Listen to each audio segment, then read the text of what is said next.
Madam Chair, we are now live. Thank you. We are now going to resume the school district budget hearings and the biannual meeting between the City Council of Philadelphia and the School District of Philadelphia.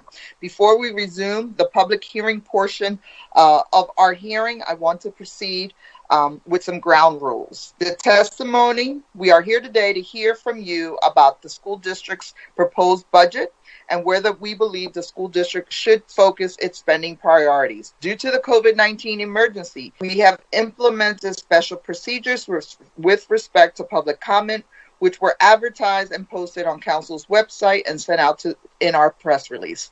Speakers interested in giving testimony were asked to call or email us by 3 o'clock yesterday so that we can take the technical steps necessary to provide an opportunity for public comment in a virtual environment. To ensure that there is an opportunity for everyone here to be heard, certain ground rules have to be established, and they are as follows. Your testimony should be about the school district budget and proposed spending priorities. All of those who signed up to give public comment were telephoned at the beginning of this hearing. We want to apologize. We know we are delayed in the public part of this testimony, and we ask that you cooperate with us as we have tried to accommodate a very robust conversation this morning. You've been invited to join the hearing if you signed up for testimony. Please make sure that your phone is muted at the time, and until it is your turn to speak, your name will be called in the order in which you signed up. Once your name is called, please unmute your phone. You will then have up to 3 minutes to speak. In order to be fair to all those wishing to speak, I intend to hold faithfully to the 3-minute limit. You will hear the bell ring. Once you are asked to begin your testimony, a timer will be started. There will be 30 seconds remain. When there's 30 seconds remaining to your time, you will be reminded of this. Once your allotted time has been passed, you will be asked to conclude your remarks, at which time please mute your phone and stay on the line until the hearing is concluded. I'm going to ask the clerk to read off the names of the speakers. Once again, I apologize. I know many of you were prepared to testify early. Some folks will not be able to accommodate this new time. I just want to notify folks for the record that it was officially stated at the earlier part of our conversation that the School District of Philadelphia will be asked to return as part of the City Council callback, and there will be another opportunity for public testimony. With that, Mr. McDermott, can you please read the name of our first speaker? The first person to testify is Andy Johnson. Mr. Johnson, are you there? I'm here. Can you hear me? Yes, we can. Please state your name for your record and proceed with your testimony. My name's Andy Johnson. Thanks for the opportunity to comment. I am a Philadelphia resident and a faculty member at the University of Pennsylvania. And I've joined you today to urge the City Council to work with the mayor and with the University of Pennsylvania's Board of Trustees to guarantee that our enormously wealthy university pay at least 40% of what it would pay in property taxes on its non-commercial real estate to support Philadelphia's public schools. The university benefits enormously from its location in Philly, and our city simply cannot flourish without well-resourced public schools across the city. Philadelphia has the highest poverty rate of the 10 largest cities in the U.S. It's also, by many health metrics, the sickest. Our children and teachers face overcrowded, underventilated classrooms with dilapidated conditions that often create toxicity. Our schools also lack access to critical resources, from art and music classes to nurses and guidance counselors. Many children in this city are suffering as a result, and some are literally dying as a result of preventable conditions that range from asthma to gun violence. The current funding for the school district from both the state and city property taxes is inadequate. The University of Pennsylvania claims that it makes its contribution with earmarked funds and projects, but there's no substitute for reliably safe, healthy public schools available to all, financed by all, and capable of being held accountable through public procedures that guarantee the city's future. It's time to put an end to systems of finance that enrich wealthy, private, majority-white institutions like ours, while underfunding public institutions and public services for this city's citizens, especially its communities of color and low-income residents. Wealthy nonprofits like the University of Pennsylvania should be making contributions called pilots. They should be making regular, predictable payments in lieu of taxes to our city's budget to support our city schools. Thank you. Thank you for your testimony and for your patience today. Mr. McDermott, the next witness, please.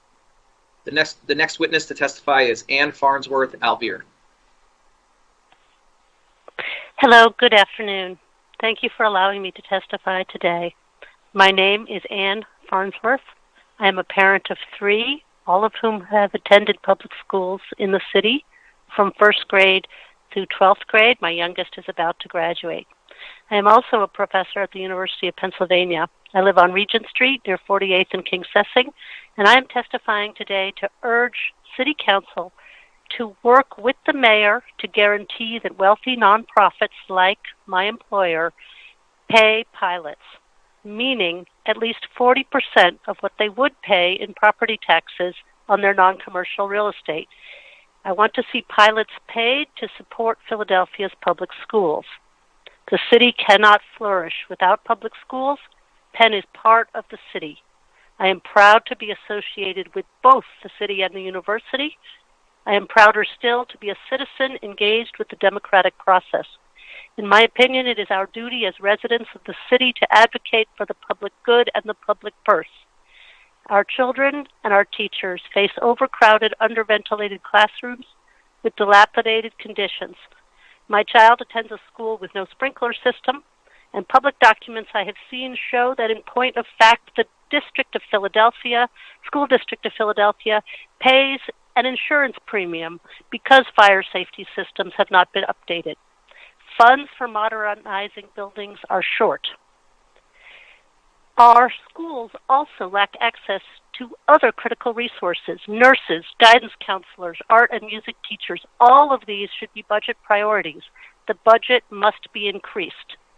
City children are failing to thrive. Many are dying as a result of preventable conditions, with gun violence at the top of that list. The University of Pennsylvania claims it contributes to public education by providing research-based interventions and special earmarked funds. But there is no substitute for good, safe public schools available to all, financed by all, and capable of being held accountable through public procedures. I pay my property taxes as a resident. I would like to see my employer pay pilots. It is time to put an end to systems of public finance that enrich wealthy institutions, such as the University of Pennsylvania, while underfunding public institutions and public services for the vast majority of the city's communities of color and low-income citizens. UPenn should be making regular, predictable payments in lieu of taxes to our city's budget to support our city's schools. Thank you. Thank you again for your patience and your testimony this afternoon. Mr. McDermott, the next testifier. Next witness to testify is Hida Garcia.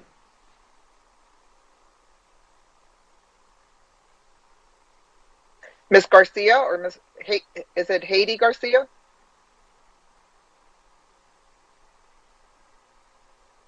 This participant is not, we couldn't get in contact with her. Okay, thank you. We'll proceed to the next one. The next testifier. Bridget Powell. Good afternoon, Ms. Bridget Powell. Are you on the line? Ms. Powell, are you on the line and ready to testify? Mrs. Powell is not on the line. Proceed to the next name. Taza Hill. Taza Hill. Hello, Good can you hear me? afternoon. Yes, good afternoon. Please state your name for the record and proceed with your testimony. Thank you for your patience. For the record, my name is Tasia Hill. Good afternoon. I'm a proud City Year Philadelphia AmeriCorps member. I appreciate the opportunity to provide testimony today and to share the important work of nearly 200 City Year Corps members serving in 17 Philadelphia schools citywide. I serve the school community and scholars of James G. Blaine Academics in the 5th Council District, represented by Council President Clark. Each day, my City Year team faces many challenges in the schoolhouse, like the need for more resources, more resources like computers, smart boards, access to the library, and even school staff. Yet my team works hard to address these challenges by supporting and engaging closely with our students, doing so through individualized attention that helps them feel valued in their learning.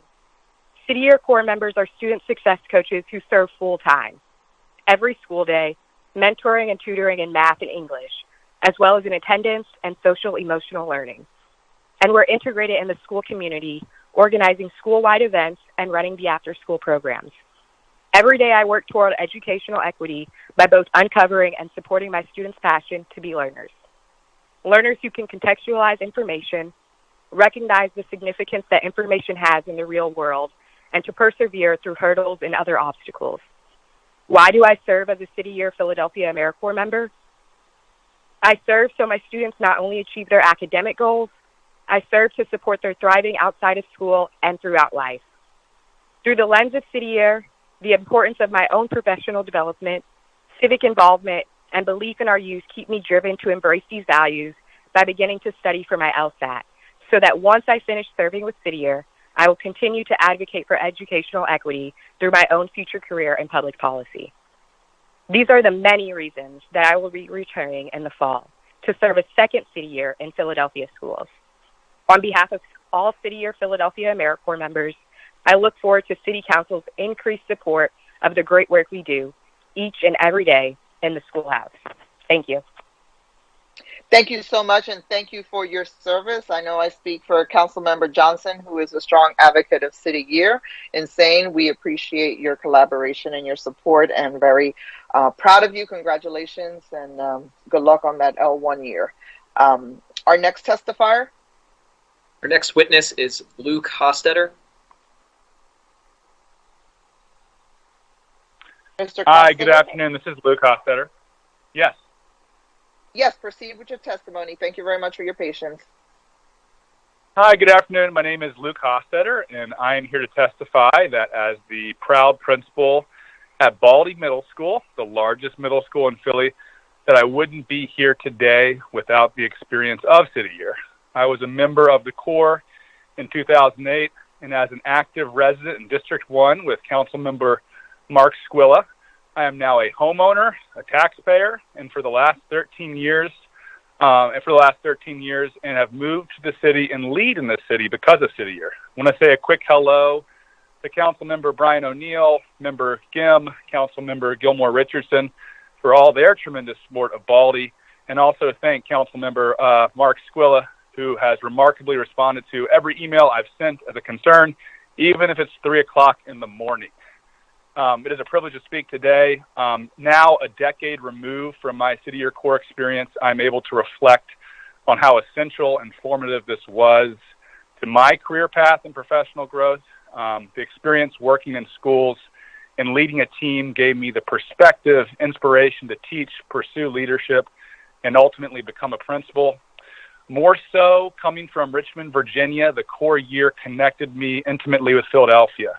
And not just because in 2008 the Phillies won the World Series. I like to think I had something to do with that.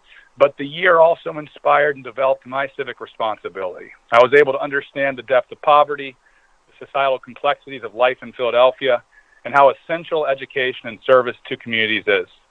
Personally, the experience also built a conceptual framework for me in giving back and serving others. As a white man predominantly working alongside people of color, the whole year was an intense privilege check and an opportunity for me to expand my view of the world and my place in it. I distinctly recall my SEPTA commute from 51st and Concessing to Lawn Crest. I took about an hour each way and was literally on opposite sides of the map. And during this commute, this hour allowed me to absorb so much of Philly, the promise and the challenges. City Year is deeper than the impact on schools and students. The impact on the young people who serve and sign up and who become leaders, who ultimately gain perspective and understanding of life. It is life-changing, and is life-changing for our city. There are so many members of my core year that can continue to give back in the city in positive ways and now lead. City Year is a civic boot camp for future generations and leaders in Philadelphia. I implore you to increase your support for City Year Philadelphia. City Year Core members not only make a difference in the lives of students they support, Their service builds valuable skills and experiences that prepare them to be our city's next professionals and civically engaged leaders. Thank you. Thank you, and thank you for your service and for your testimonial. Councilmember Jones almost jumped off his seat. He said boot camp. He was like, whoa, wait a minute, we just did that. Okay. Thank you so very much. The next testifier, please. Our next witness is Daryl Bundridge. Daryl, are you Good afternoon. connected? Yes, I am. I hope you can hear me. Yes, we can. Please say your name for the record and proceed with your testimony. Thanks again for your patience. Yes, my name is Daryl Bundridge. Thank you, Council President and members of the Council, for listening to my testimony, and thank you for your support of City Year. Again, my name is Daryl Bundridge, and I'm the proud Executive Director at City Year Philadelphia, a 24-year-old Philadelphia education nonprofit committed to supporting students, families, and communities throughout our city. This year, we served 9,000 students in 17 schools with 130 core members. Despite the openings and closings of schools and the ongoing COVID exposures and revenue changes for us, we showed up for the students, helping them adjust to being back in their classroom, work with their peers, and restart their in-person learning. And we are having an impact. Over 50% of the students who we've worked with at City Year improved their math grade or literacy grade to at least a C or better. 82% of our teachers are highly satisfied with the quality of service provided. 88% of our principals feel the same way. And a few facts about our alumni. 75% of our alumni are educators, healthcare professionals, lawyers, social workers, and nonprofit professionals in Philadelphia. And 40% of our alumni who teach in the 40% teach in the communities in which they served, like our principal Hofstetter.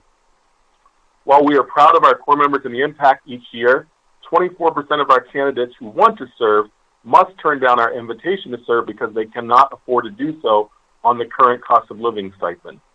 Our peer organizations have all increased their living stipends from $22,000 to $33,000 depending on their markets, and it's time for City Year to increase ours as well so we can enable more young people like Tasia Hill, who you heard from earlier, to serve our city and have their basic needs met, regardless of background or economic status. So we're asking for your help to make this possible while helping our students realize their potential and our core members to do the same. Please help make our efforts to have more core members join and stay in City Year Philadelphia by increasing your FY23 allotment. Thank you very much. Thank you, Daryl. Real quick, a couple questions since you put out an appeal to us. We all want to support a cost of living increase for your members. By the way, congratulations. I know tomorrow is your Red Jacket Gala. What exactly is the amount that you're asking for increased allocation from the school district? Allocation from the school district, and we're in conversations with them of at least between $160,000 and $260,000, I believe, is the ask we've made of the school district. And just to be clear, we're asking for the support from the district as well as the city and private revenue. So we're making that ask across all sources. Okay. Thank you so very much, Daryl, and for all your service. Thank you so much. And thank you for your patience this afternoon. Mr. McDermott, our next witness. Our next witness is Andrew Lukov. Good afternoon. Can you hear me? Yes, we can. Hello? Proceed with your Yes, Okay. Yes, you can. Proceed with your testimony. Thank you. Excellent. Good afternoon to the President and members of City Council, including our local and very supportive councilperson, Councilman Squilla. My name is Andrew Lukov, and I am the principal of Southwark School. My testimony today will give you a snapshot of an average day this past Monday, May 2nd, and demonstrate just how involved, invested, and integrated City Year is at Southwark School. The day began with our red-jacketed and energetic core members providing a power greeting to our students. Afterwards, as students lined up for arrival, there's a common sight of core members talking and laughing with the Southwark students they serve. These strong bonds get our students coming to school. Soon afterwards, I reviewed our attendance data and satisfyingly exhaled because our attendance increased for the third month in a row. January was a brutal COVID month, so it was tremendous to see that our interventions, which are heavy with city year support, have been successful. Late morning, I had a quick meeting with Sarah Richmond, our City Year Impact Manager, where we discussed 2 City Year-led events. The Social Justice Arts Fair, taking place on May 13th, featuring a variety of student art centered around social justice issues, and our annual Southwark's Got Talent event, taking place May 24th, where students and staff will sing, dance, and perform their way to the winner's circle. In the afternoon, I had to finalize my order for gym equipment, and that meant a check-in with Corps member Demir Leswich. Why Demir? Because we have just hired him to be our new health and phys ed teacher beginning this September. Soon it was dismissal, where the day is not even over yet, because large groups of students line up with Corps members to participate in City Year's after-school programming. Did you know that City Year serves in our building from 7:30 a.m. to 5:30 p.m., an average day that yields exceptional results for our students? City Council members, I implore you to increase your support of City Year. Thank you for your time and attention today. Thank you. Thank you for your service. Mr. McDermott, our next witness. Our next witness is Kyle Zarnecki. Kyle, are you available?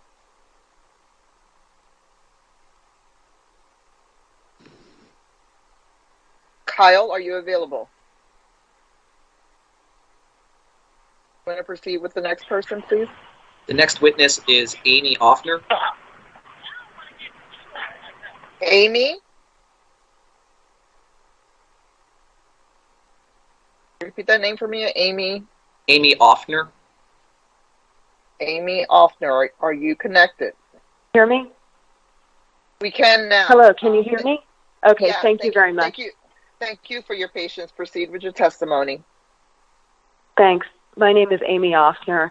I'm a resident of Philadelphia. I'm also a professor at the University of Pennsylvania, and I too am concerned about the chronic underfunding of the public schools, and I want to testify about one important piece of the solution, and that is ensuring that Penn and other wealthy nonprofits make payments in lieu of taxes or pilots to the public schools equal to 40% of what they would owe in property taxes. Penn is the largest private property owner in Philadelphia, but as a tax-exempt institution, it pays no property taxes on billions of dollars worth of non-commercial property. We know that property taxes are the main source of local revenue that funds our schools, and when wealthy institutions like Penn don't pay their fair share, it means that taxes fall more heavily on those who are poor, and it means that public school students, teachers, and staff simply go without. These concerns are the reason that for years now, members of our community, including those of us who live in the city and those of us who work at Penn, have called on Penn to pay 40% of what it would owe in property taxes to the school district. I want to urge the City Council and the Mayor to get this commitment written into this year's city budget. I hope that you will reach out to Penn's leadership, including Penn's Board of Trustees, and work together to get a commitment from Penn to pay 40% of what it would owe in property taxes to the school district and write that into the budget. I also want to address the fact that 2 years ago, Penn, under immense pressure, did agree to pay $10 million a year to the schools for a limited period of 10 years in order to abate asbestos and lead. While this was a step in the right direction and it shows the effects that our efforts can have, it didn't go far enough. If Penn paid 40% of what it owes in property taxes, based on figures in the university's 2016 budget, that would be about $40 million a year. That is 4 times what the university has pledged for asbestos and lead abatement. And with this year's property assessments revealing large increases in property values, it's possible that Penn owes even more than that. The last thing I want to say is that Penn has an endowment of over $20 billion. It simply is not right that such a wealthy institution should be subsidized by the poorest big city in the United States through the act of tax exemption. Paying pilots is not a matter of charity, but a matter of justice and a fundamental civic responsibility. Penn owes a debt to the city for the many years of tax exemption that it's enjoyed. So I hope that the City Council will act swiftly this spring to make sure that Penn pays its fair share to the public schools this year and every year. Thank you. Thank you for your testimony and your advocacy. The next testifier, please. Our next witness is Young Shang. Young Chan, are you connected? Hello. Are you able to hear me? Yes, we are. Thank you for your patience. Proceed with your testimony. Fantastic. My name is Young Shang. I'm a medical student at Thomas Jefferson University. I'm here today to urge the City Council to work with the mayor and the city's wealthy nonprofits like Thomas Jefferson University to guarantee that they pay at least 40% of what they would pay in property taxes on their non-commercial real estate to support Philadelphia's public schools. And I'd like to read part of a short statement that has the support of 123 students, alumni, staff, and faculty from Jefferson. In recent years, Jefferson's been expanding its presence in Philadelphia healthcare by acquiring major health systems in the area, including the Einstein system in North Philadelphia. The enterprise currently has more than $5 billion in annual revenue, which stands to grow with this latest acquisition. COVID-19 has, of course, impacted that revenue, as it has for health systems around the country. In spite of these losses, Jefferson is not only continuing with its plans to merge with Einstein, and actually has completed that merger, but it's also building a new outpatient medical building in Center City valued at $762 million. Jefferson's growth will eventually yield more revenue. As it continues to expand, we advocate for the inclusion of pilots in its budget and a commitment to Philadelphia public schools. We recognize that the expansions are driven by Jefferson's mission to improve lives throughout the city of Philadelphia, but we challenge the notion that increasing its square footage is the only way to accomplish that mission. Instead, we propose that Jefferson can also improve lives by creating room in their budget for Philadelphia's public schools, which require at least $125 million to remediate the lead and asbestos exposure that students face, as well as $5 billion for all of the necessary repairs to make schools safe. Accessibility to quality healthcare and sustained well-being can not only consist of increasing the number of health facilities in the community, the educational environment has a significant impact on children's ability to learn and succeed. We know that educational achievement and resources are crucial to current and future health outcomes. We know that this is not Jefferson's responsibility alone, but if Jefferson is truly committed to the public health of Philadelphia, it must consider the consequences of continued inaction. School-aged children in Philadelphia are 3 times more likely than the national average to have asthma, and children in our most underserved communities have an average life expectancy 20 years shorter than children in other zip codes. By committing 40% of its foregone property taxes in pilots, which is really a small percentage of its operating budget, we estimate less than 0.5%. But by committing these to school repairs rather than new buildings and acquisitions, Jefferson could address this mounting public health crisis, which only stands to get worse as schools facing an increasing budget deficit and necessary repairs become more and more delayed. If Jefferson can commit $44.2 million to renovate its executive offices in 2020, it can certainly evaluate whether it can make a more substantial contribution to the health of Philadelphia's children. Paying pilots would go a long way toward fulfilling Jefferson's mission to improve lives and reduce health disparities in its home city. Thank you very much for the time. Thank you. Thank you for your testimony. Mr. McDermott, the next witness. Our next witness is Lisa Haver. Good afternoon, Ms. Haver. Are you connected?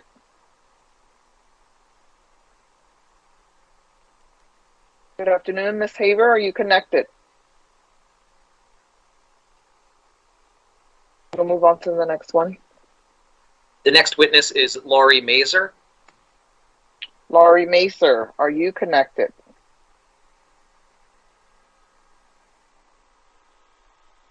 I am here. Can you hear me? Yes, we can. Thank you for your patience. Proceed with your testimony. Hi, I'm Laurie Mazer. I'm a parent of 2 children who attend their neighborhood school in South Philly in Councilmember Squilla's district. And I've been testifying at budget hearings and around school facilities and building issues for the last 5 years, since 2017. And I guess I have used the statement that budgets are a moral document, and I've gotten angry and I've gotten sad. But today I wanted to come from a different angle, which is, what if we imagine this budget is a love letter to the students and families of Philadelphia? And what if we as City Council decided to send this love letter with all the things that our children and families deserve, including, more funding for our libraries. I think there's currently very little in the budget for them, and they provide a huge backbone to our school system by providing after-school care and homework help. And I think you all have the potential to, with the money that you contribute to the school district budget, you can earmark some of that money for the SARE pool. And you can send that community and our children the note that yeah, we really care about you.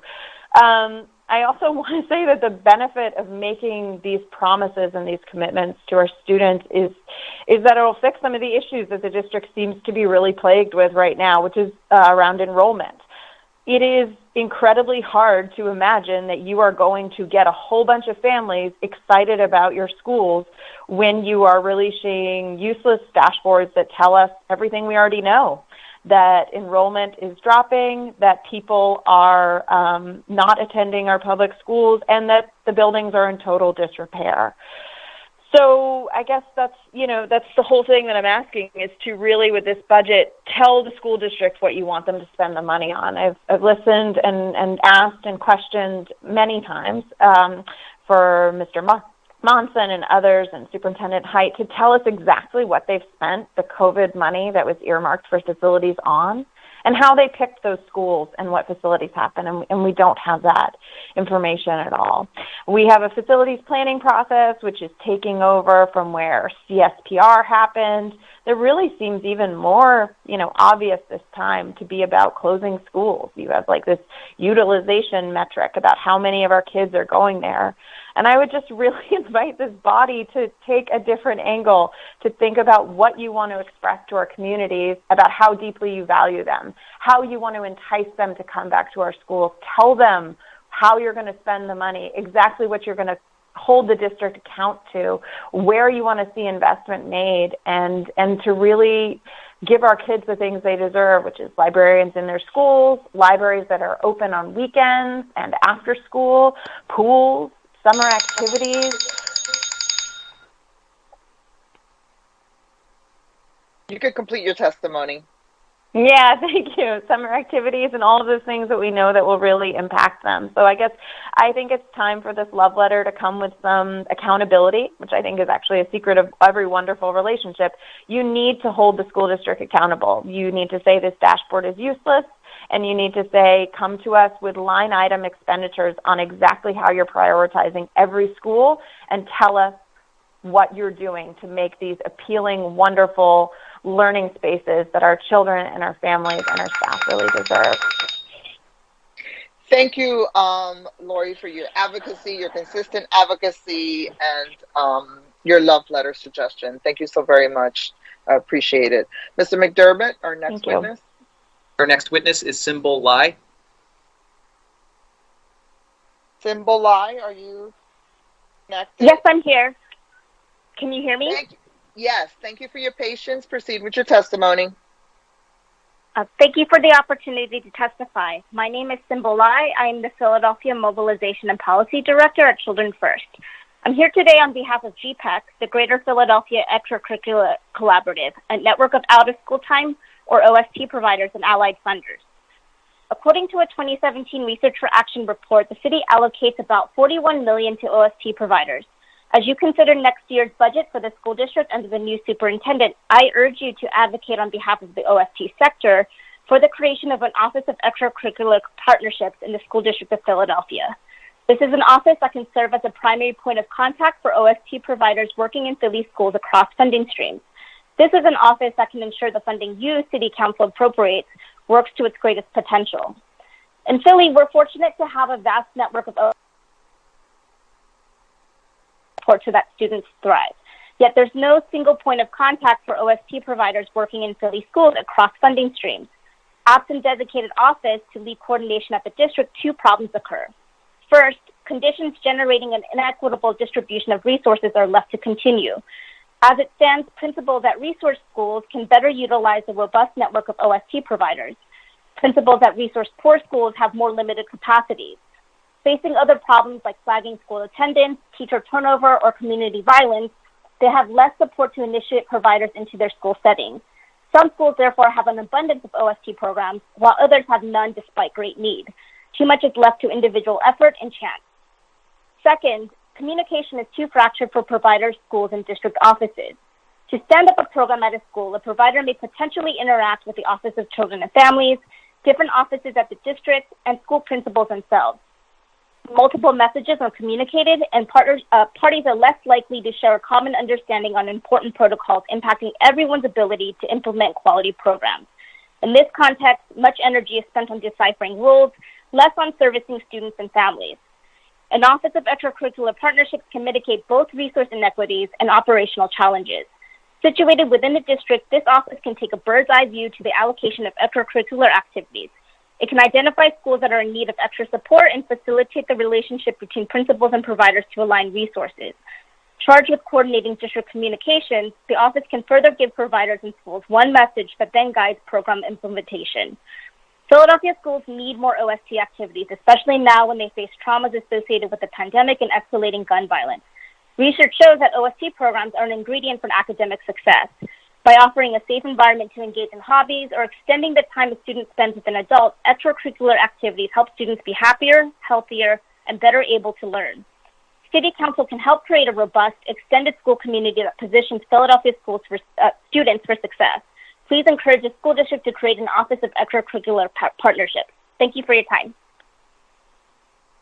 Thank you, Symbol, for your advocacy. Mr. McDermott, the next witness, please. Our next witness is Tomea Scipio-Smith.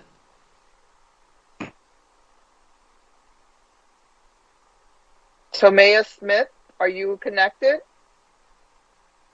Can you hear me? Hello, can you hear me? Yes, we can. Thank you for your patience. Proceed with your testimony.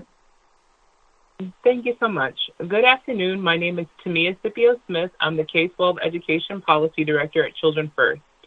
Clearly, this has been a rough 2 years for our Philadelphia's children. Like all of us, they have continued to struggle to adjust to their new normal. We implore the council and the district to adopt budgets that continue to support our children in two specific areas, with access to technology and ensuring that students continue to receive tools, services, and resources they need to succeed. While federal funding last fiscal year allowed the district to add school counselors, one-on-one technology, and more special education teachers and therapists, now is the time to ensure that students have more of what they need, not reduce access, especially when the district is projecting a more than $500 million surplus next year. First, we urge the district to continue to fund one-to-one technology and supports for every student. In this new world, consistent access to technology and programming to facilitate learning and narrow achievement gaps is a must. High-speed internet is no longer optional, it's a necessity, and students must have access to the technology and supports to ensure that every student and family remain connected. Second, while the district is critically and chronically underfunded, it has more funding to address more of the issues students are facing than in years past. We implore the school district to use funds on needed supports for students. We recognize that the district will spend about $1 billion in charter school payments, and those costs continue to rise, but we must still ensure that students are enrolled in healthy, safe schools that meet their needs. They're having difficulty controlling their behavior and remain in dire need of emotional support. So increasing climate staff hours is helpful, but having a positive climate and enough school nurses, counselors, and psychologists in every building is imperative. And clearly our students are still facing academic hurdles. Our youngest learners need access to high-quality options from the beginning. Students stand to gain the most academically if they have access to high-quality kindergartens, elementary, middle, and high schools. Students and teachers need class sizes that are small enough to ensure that each teacher can work with students to support their needs. Our students need school-based specialists to support their academic growth in reading, math, and science. Students continue to need assistant principals to ensure that there are enough adults in the building to support a safe and positive climate for them. And for decades, we fought for Philadelphia schools to give every child access to the arts because we know the arts not only foster creativity but support their growth. Our students have already lost too much. We can't afford to strip resources away from children during the toughest years of their lives. We should bolster their support levels while we have the funds to do so. We implore the council to support and the district to allocate the money now to address student needs in every program. If they have what they need when they need it, our students are far more likely to succeed. Thank you. Thank you so much. Thank you for your patience this afternoon and for your advocacy. Mr. McDermott, our next testifier. I've been told that Lisa Haver is now available. Lisa? Ms. Haver, are you connected? I am connected. Can you hear me? Yes, thank you for your patience. Proceed with your testimony. Thank you, Councilmember Quinones-Sanchez. Good afternoon. My name is Lisa Haver.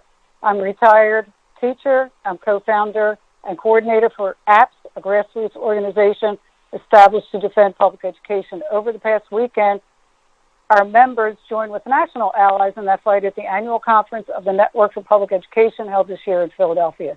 APS presented a history on the past 20 years of corporate education reform and its harmful effects on the district, the city, and our school children. We were honored to have as a keynote speaker and member of our panel, Councilmember Kendra Brooks. We documented how the conservative lobbying for school privatization has had devastating effects on our public schools by diverting money to privately managed schools. These were the spending priorities of the SRC and, unfortunately, in many ways, the spending priorities of this Board of Education. This cycle of sending public money to private companies with nowhere near the oversight needed must end. ABS members join with our allies in our city, our schools, in demanding major appropriation to remediate toxic conditions in schools. ABS members also join with the members of CASA, the Union of District Administrators, in demanding that the district fund 5 core positions in every school. We add to their list a 6th position, a certified school librarian in every school with a functioning library. ABS members and our allies, both local and national, continue to advocate for healthy, non-toxic schools and for adequate teaching staff and support staff. But the board's speaker suppression policies are designed to silence that advocacy.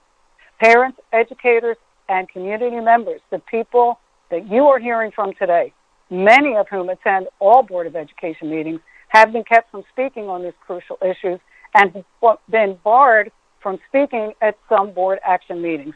This is a documented fact.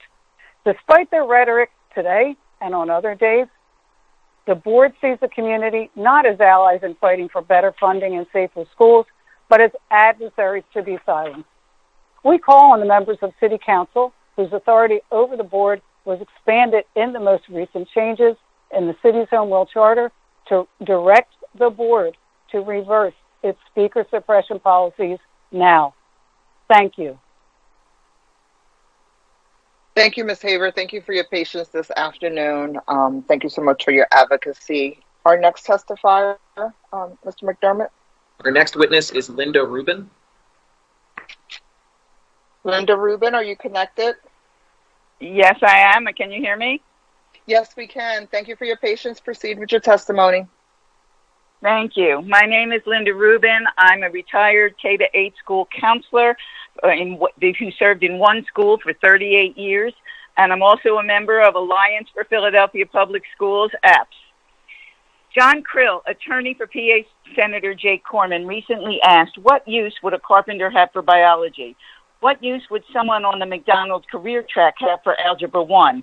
And Krill continued by saying that the Commonwealth has many needs, including retail workers and people who know how to flip a pizza crust. Is that how they view Philadelphia students?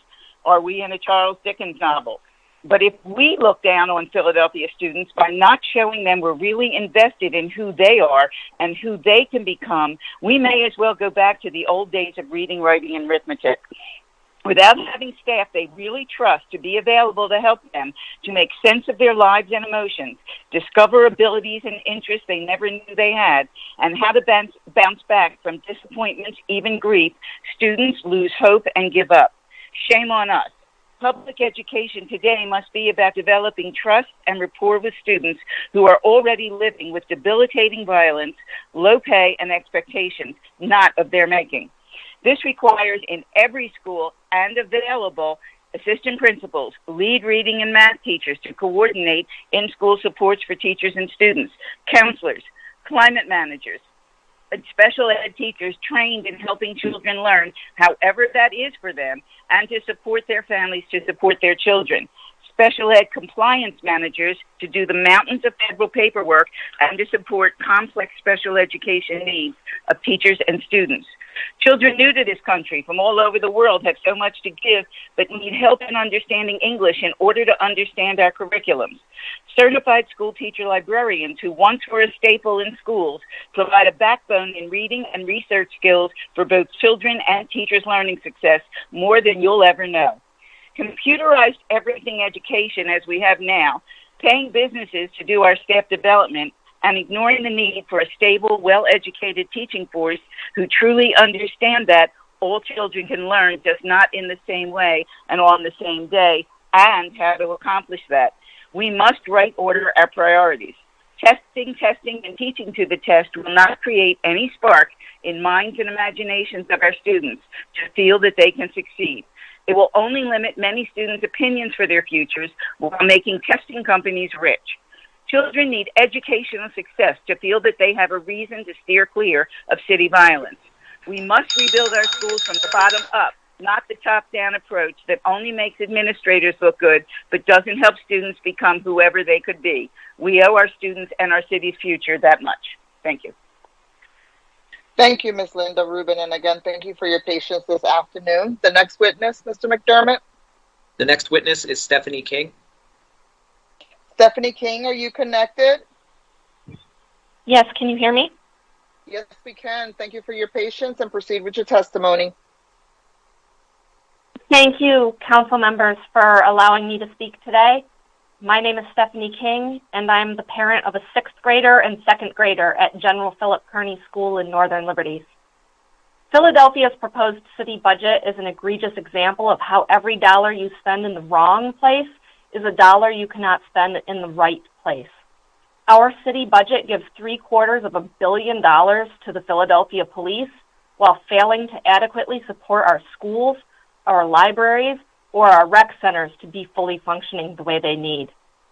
We should not only have adequate funding in our schools when there are emergency federal dollars on the table. I applaud the job Mr. Monson has done to use these funds most appropriately. But this city needs to ensure that these programs and staffing do not come and go when federal dollars dry up.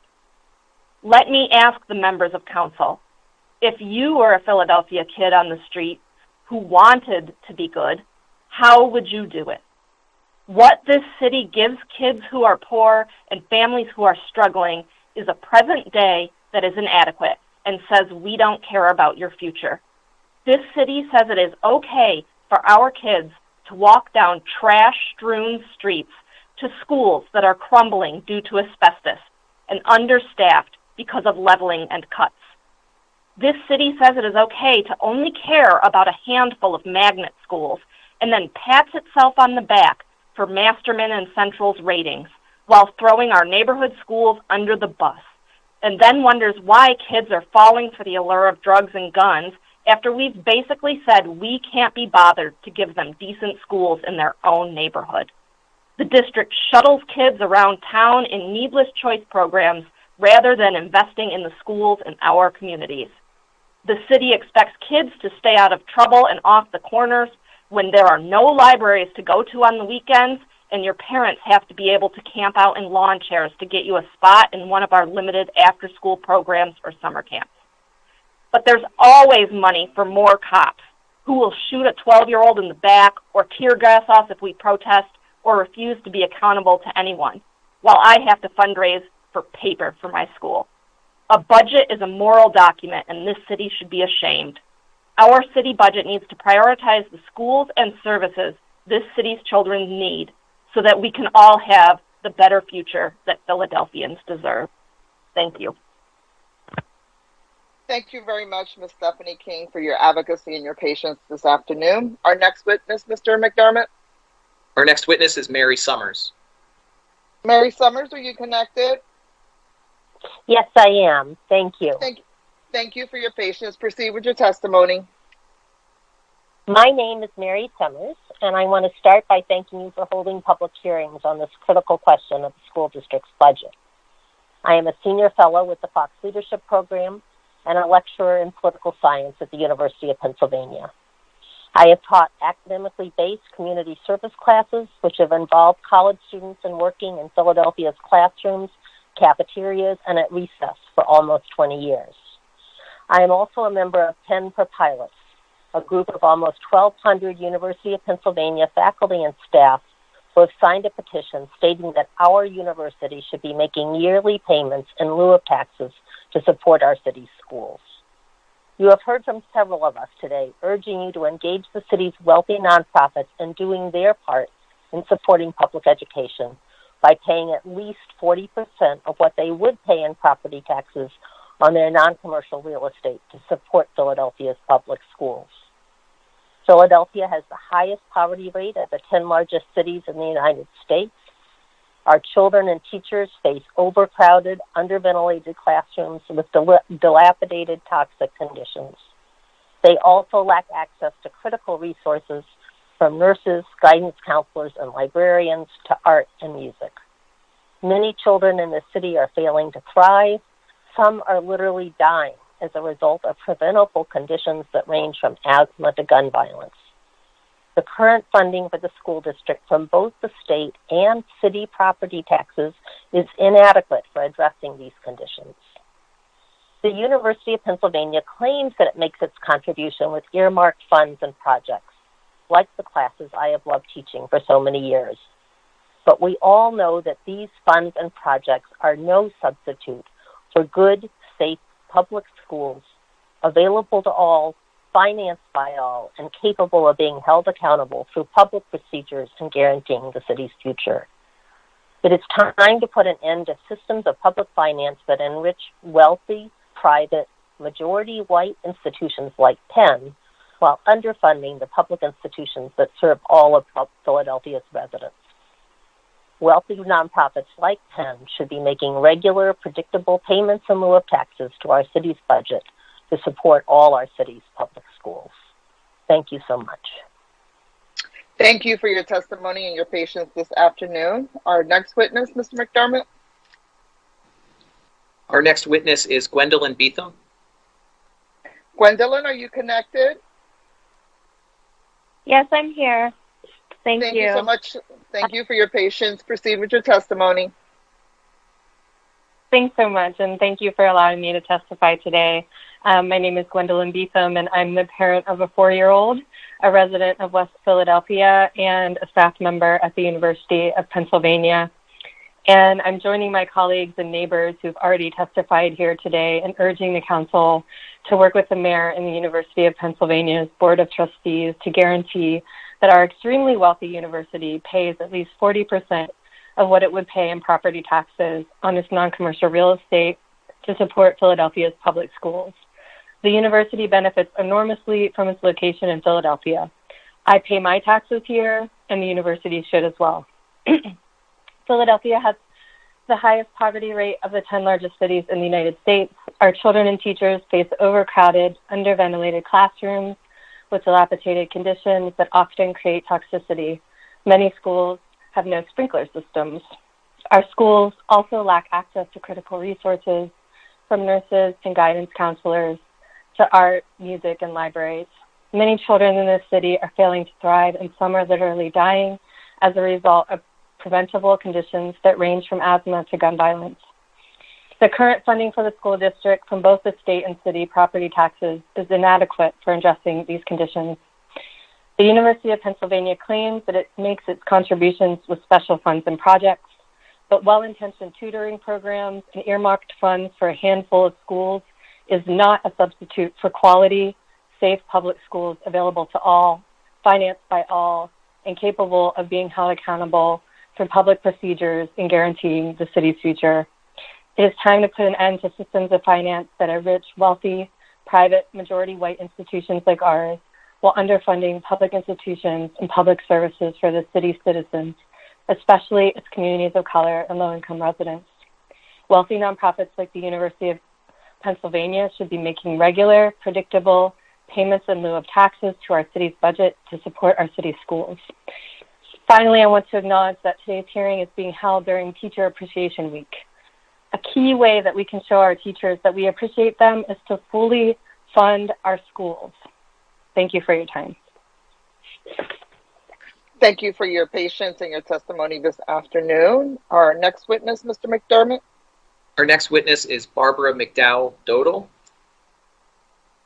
Barbara, are you connected? Barbara McDowell. Am I connected? Yes, can you hear we can me? hear you. Yes, we can hear you. Please proceed with your testimony. Thank you. Thank you. I'm Barbara McDowell Dowdle, a retired teacher from A. Philip Randolph Career Tech High School, member of APS and Power Interfaith Racial Education Justice Team. Council members, I encourage you to recognize your entitlement and responsibility as the source of close to 50% of funding for the school district, to insist that our youngsters in every school are provided with the essentials that any decent school anywhere in the United States would be expected to have, including the resource that would raise test scores, especially benefit the majority poor Black and Brown students in our city, raise reading levels of career tech students to match the challenge of their texts, and spread current joy and lifelong reader status throughout the 216 of 219 schools currently bereft of a certified teacher librarian and a fully resourced library. Thurgood Marshall guided the U.S. Supreme Court to replace white car, colored car, Plessy v. Ferguson with Brett Ford. Separate, as with city and suburban, public and private, most district schools and a few district schools is not equal. Our city is not the only town where the shuttering of professionally staffed libraries stamp to their students as inferior in worthiness. Yet, George Floyd's Houston High School, Jack Yates, took steps 5 years ago to bless all students equally. Houston Chronicle, January 21st, 2017. The magic of books has returned to Jack Yates High School. The school's once depleted library shelves are filled with novels, nonfiction, and tech. Students gather to talk about books they've read. It's enough to bring tears to the eyes of Houston school trustee Jolanda Jones. Libraries are what kept me sane when I was little, Jones said at the Yates rededication, her voice cracking with emotion. I couldn't afford to travel and I couldn't go anyplace. And I just want for kids to appreciate books like I appreciate books. The event marked a move to rebuild closed or abandoned libraries across the district. District officials now concede that efforts to cut costs and use classroom libraries to increase literacy left many schools without proper resources.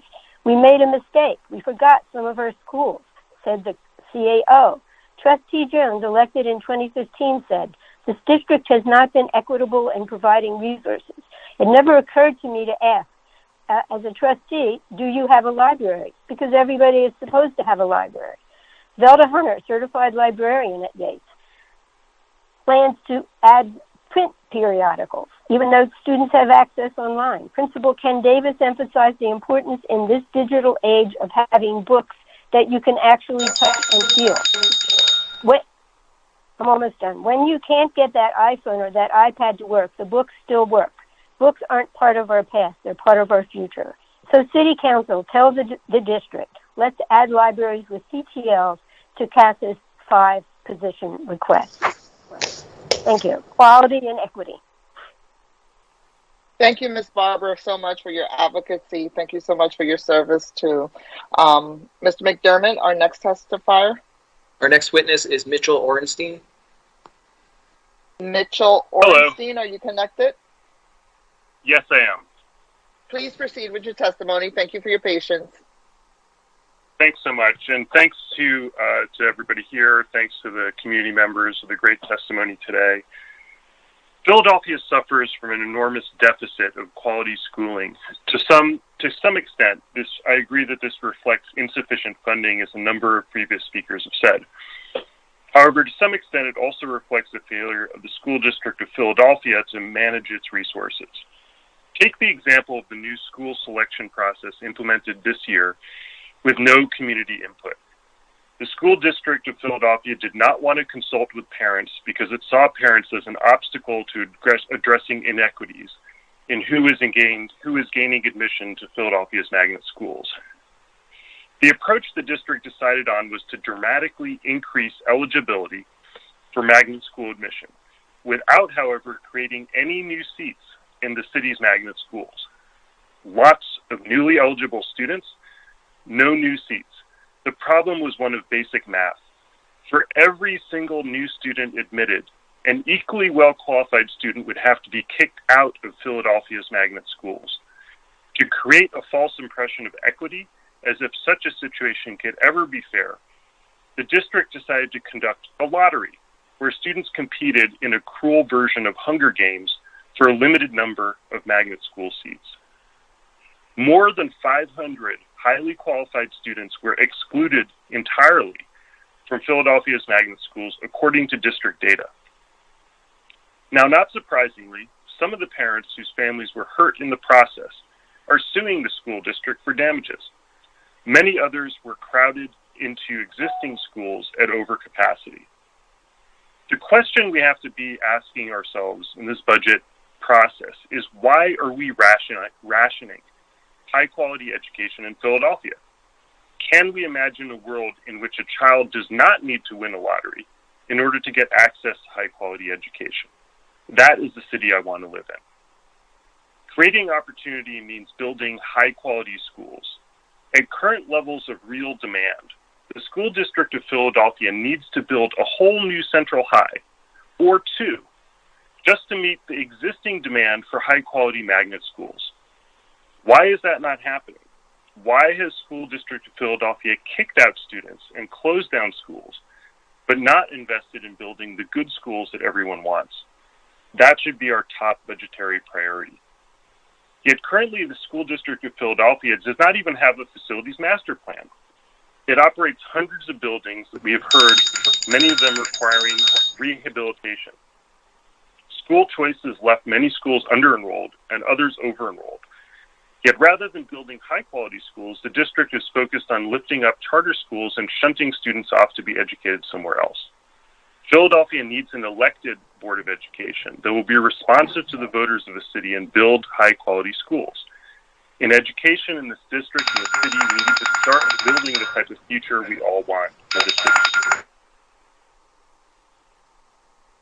Please wrap up your comments, and thank you so much for your patience. Mitchell? Our next witness is Mitch Channon. Mitch Channon, are you connected? Yes, can you hear me? Yes, I can. Thank you very much for your patience. Proceed with your testimony. Great. Thanks very much, council members, for the opportunity to testify today. My name is Mitch Channon. I am a resident of Northeast Philadelphia. I'm a member of Philly DSA, as well as Power Interfaith and Reclaim Philadelphia. Graduate of Baldy Middle School many years ago, and was great to hear one of the administrators. I'm going to deviate from what I wrote so that I can kind of respond to some of what I heard today. I really appreciate so many of the testimonies that have been offered so far, and just really struck by how devastating years of austerity and neglect have been for our schools and our students. We just deserve so much better. Our students and in Philadelphia just deserve so much better than they're getting. And I really support the call for Penn to be required to pay pilots. I am very concerned about the insufficient funding that has been dedicated to redress toxic and unsafe conditions in buildings, and also the lack of transparency and accountability and effectiveness that characterize the way that the existing funds for school facilities are being used. My mom appreciated the constant references to ventilation, because my mom spent 25 years working in a Northeast Philly middle school office that had no ventilation most of the time, no windows, and was 90 degrees year-round, and people were just constantly sick in there. So I heard about that all the time, and it's just horrifying that this is still going on. I would really like to see the city make a major appropriation to the district to remediate toxic conditions in our buildings, but to condition that appropriation on a few promises from the district. First, we need the district to make a facilities master plan to rebuild or repair every school, to remediate environmental toxins and provide adequate ventilation in every room, and also to eliminate each school's carbon emissions. I'll come back to that. I believe we need an independent board to oversee spending priorities, construction progress, and to decide on best practices with parents, students, and union representatives on that board. I simply do not trust the district to manage this process based on years of experience. And we need much more information to be shared with parents and unions about environmental data, construction timelines, and progress. I want to come back just for a second to one issue that hasn't really been talked about much. I appreciated the questions from council members to Reggie McNeil about the school district crisis. I was not at all satisfied by his responses. We really need the facilities master plan to include a binding commitment to fully eliminate greenhouse gas emissions from our schools. And I think 2050 is too late. A number of districts like LA Unified have serious plans for eliminating the use of fossil fuels in their buildings by 2040. They found that there's not necessarily any... Excuse me, can you please wrap up your testimony? But I do want you to conclude your remarks. Thank you so much. Yeah, thank you very much. I'll wrap up in just 2 sentences. I think that it's often perceived that we have to choose between addressing the climate crisis and the other urgent priorities in our city, but we really can't afford to choose between those two. As we're remediating these toxic conditions, it's absolutely critical that we decarbonize the school buildings in order to have a livable future. So I hope that the district will allocate funds to the district for these purposes and require real accountability. Thank you. Thank you. Thank you so much for your patience. Appreciate it. The next person to testify, Mr. McDermott. Our next witness is Amelia Longo. Amelia, are you connected?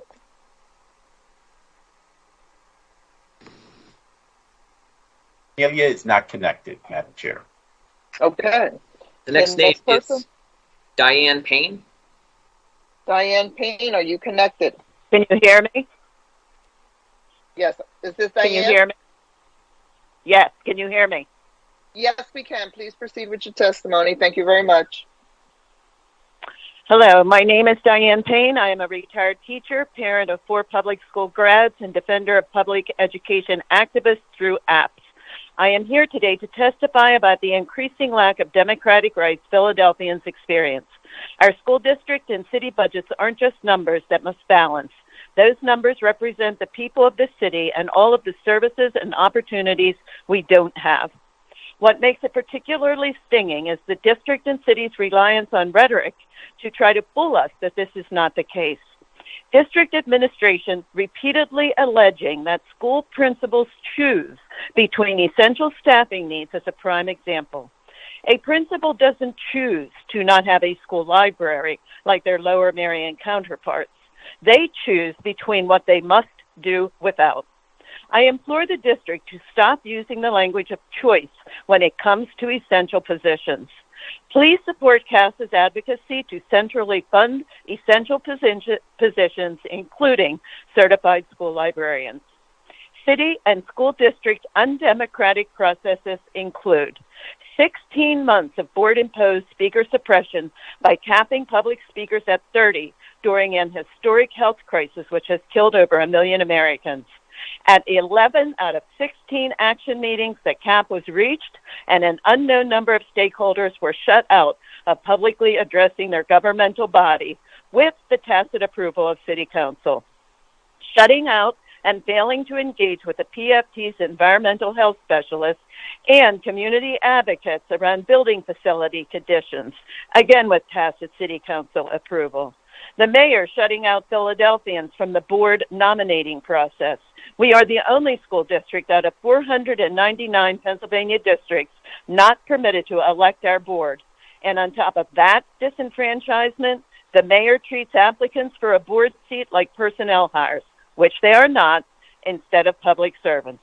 We deserve to be engaged in an open process and not relegated to 2 for-show meetings. Time limits me to one last example. this meeting being held remotely. The entire city is expected to forego an abundance of caution in regards to COVID, while this council continues to meet remotely. Not only are these meetings not held in person, many council members don't even attempt to be seen on screen.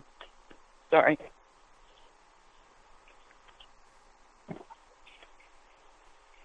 The COVID cover has only increased both the district and council's disenfranchisement, rather than enfranchising to the fullest extent possible the citizens of Philadelphia. Thank you for your time. And I support Lori Mazur's love budget. Love letter, love letter. Thank you, Diane, for your testimony and for your patience this afternoon. Our next witness? Our final witness is Michael Young.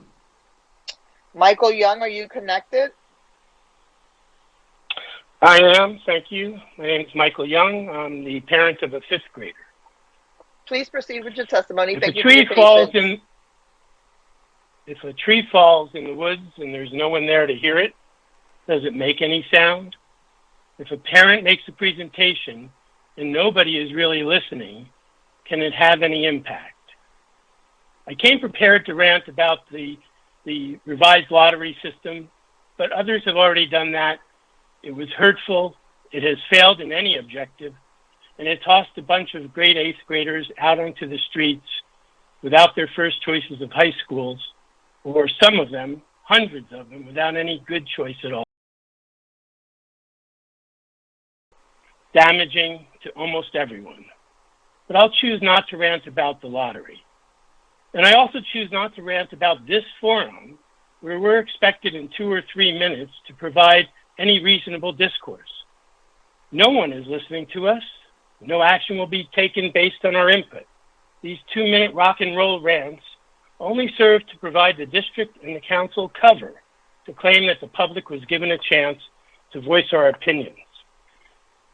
All of this is a good indicator of why taxpayers have a right to have a healthy skepticism about the district's ability and effective planning of their own budget. Who will vet this massive $3 billion expenditure? While more money is always helpful, I wonder how $3.5 billion in expenditures cannot produce results better than a 23 and 37% literacy proficiency in math and literacy. 23 and 37%. Just a few items. Budget item of operating budget at district increased by 20 million. It's not a big number, 148 to 168 million, but it is 20 million. What could we do with that 20 million? We could open 2 new schools. How many books would it buy? How much air conditioning would it provide? On page 29, there's 564 million for school ops support. It's 24, that's a 24% of the budget. It's 564 on ops against 1.6 billion on instruction. So operations is a very high number in this school budget. Action item 27, 222 million for alternate ed. This is some 3,000 students receiving 75,000 per student for something that is not, by the way, alternate ed is not special ed. This is something different. Who's going to vet this? We need to take a look at this budget, reimagine the Philadelphia schools from the ground up. We can do better. Nitpicking a few million here and a couple of million there won't get it done. I've got ideas, many have ideas, but it takes more than 3 minutes to explain them. Who in City Council will step forward and say what we all know? It's time for a massive rethink, and you're the people who need to get it done. Thank you. Thank you, Michael, for your testimony and for your patience this afternoon. Clerk, is anyone else here to testify on the school district public testimony calendar? No, there are no more names on our witness list. We're going to ask all folks who signed in to testify for the public testimony of the school district to disengage. And we'll give folks a moment to disengage. For the purposes of my colleagues, we will move on directly to our community college testimony. President and Dr. Generals will be available shortly. Let me give 5 minutes for all the folks who are online to disengage as we proceed and move from our public testimony to the public hearing of the Community College of Philadelphia.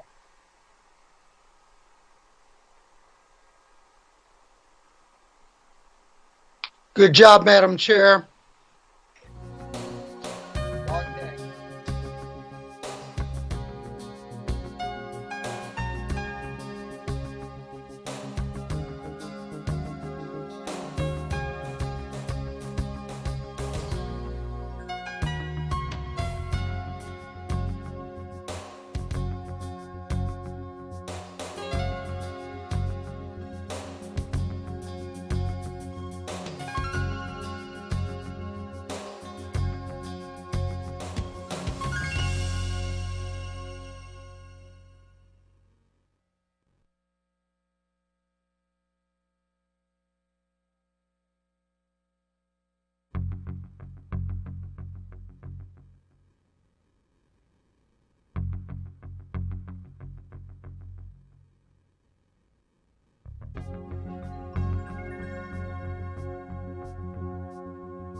Melissa, tell me when we're live. Thank you so very much. Thank you. We are now returning to the City Council budget hearings. Having concluded the testimony of the School District of Philadelphia this morning and subsequent public testimony on the school district this afternoon, we are now going back to the public hearing on the budget. And with us presenting will be Community College of Philadelphia. I will now ask the clerk to present the names of this panel who will be presenting along with Dr. Generals.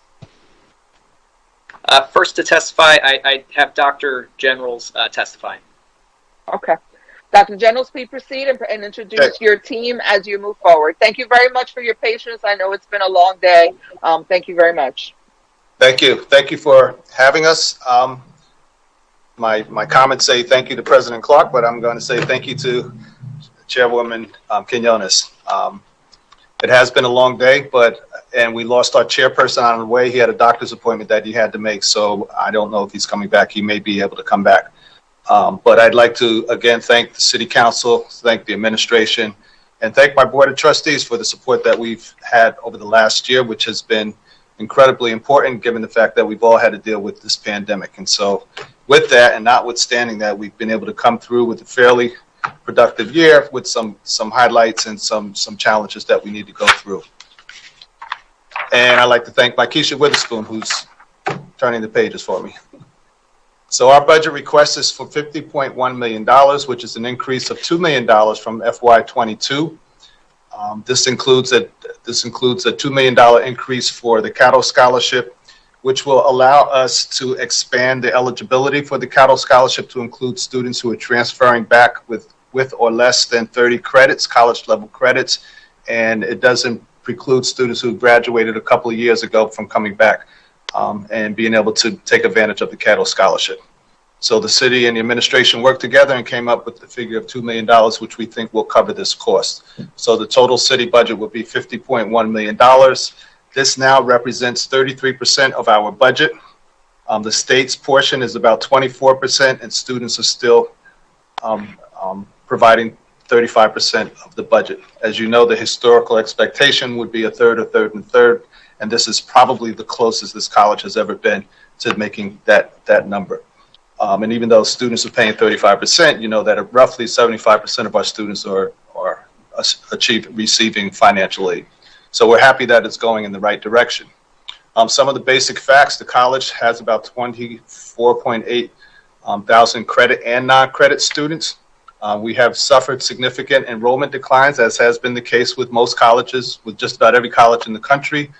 Students have suffered under the burden of the pandemic. I prefer to look at it as they have stopped out. They haven't dropped out.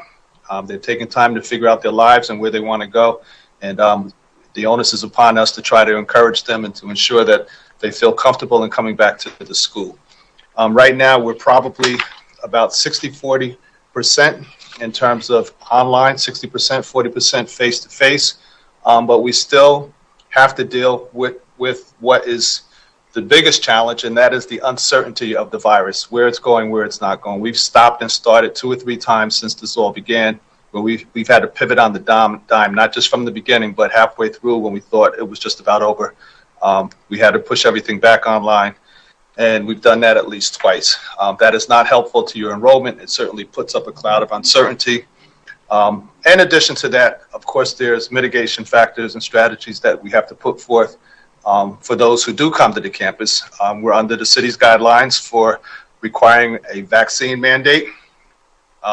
We, in total, student, faculty, and staff, are over 90%, but a large portion of that 90% are students who are not vaccinated. They cannot come to campus. They have to take online courses only.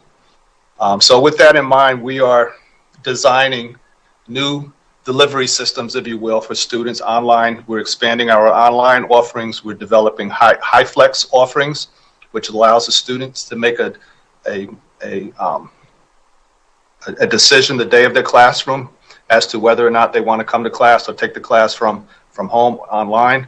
Of course, as you know, this requires technological enhancements as well as training for our faculty to be able to redesign their curriculum to be able to deliver that. But we think it begins to meet the needs of the new normal, which is the expectation and the fact that we've demonstrated that we can deliver quality instruction online in addition to quality support services online. 85% of our graduates stay in Philadelphia. You want to scroll back real quick, Makisha? Sorry. Yes, 85% of our graduates stay in the Philadelphia metro area. 59% of the students who graduated between the summers of 2016 and 2019 transferred to another college or university.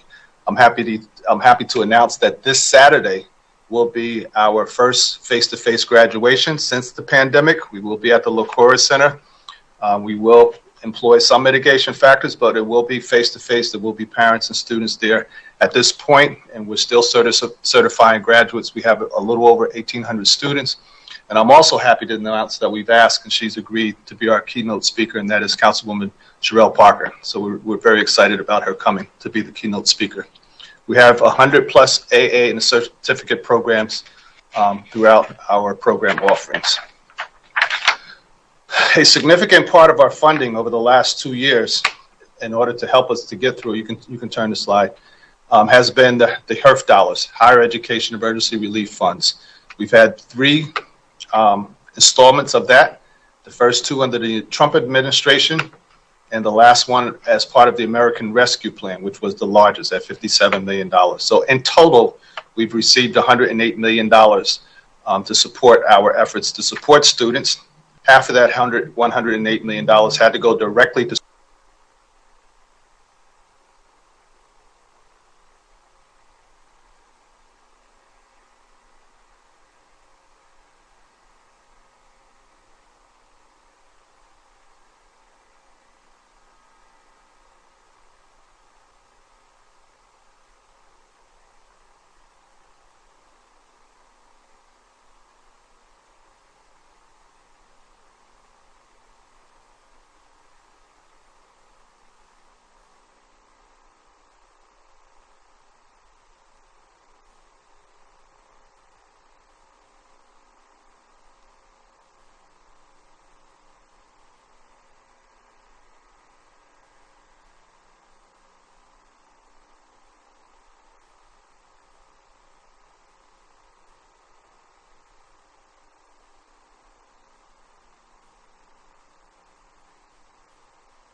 utilize about $3 million to forgive those loans for students.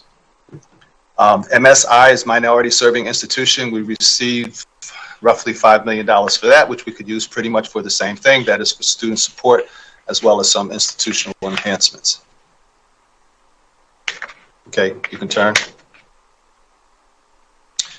Probably the most exciting thing, as you know, is the expected opening of the Career Advanced Technology Center in West Philadelphia, 75,000 square feet. The purpose is to create career and technical education opportunities for students. The building is an energy efficient design that utilizes a high amount of natural lighting, green rooftops, second floor patio, and adjoining room for events that can accommodate the 75 to 100 guests. The building was designed to be a community center. There are a number of rooms there that can be used for community purposes. It's an open glass concept. It's an integrated mix of transportation technology, advanced manufacturing programs and technology, as well as some allied health and health science laboratories.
Madam Chair, we are now live.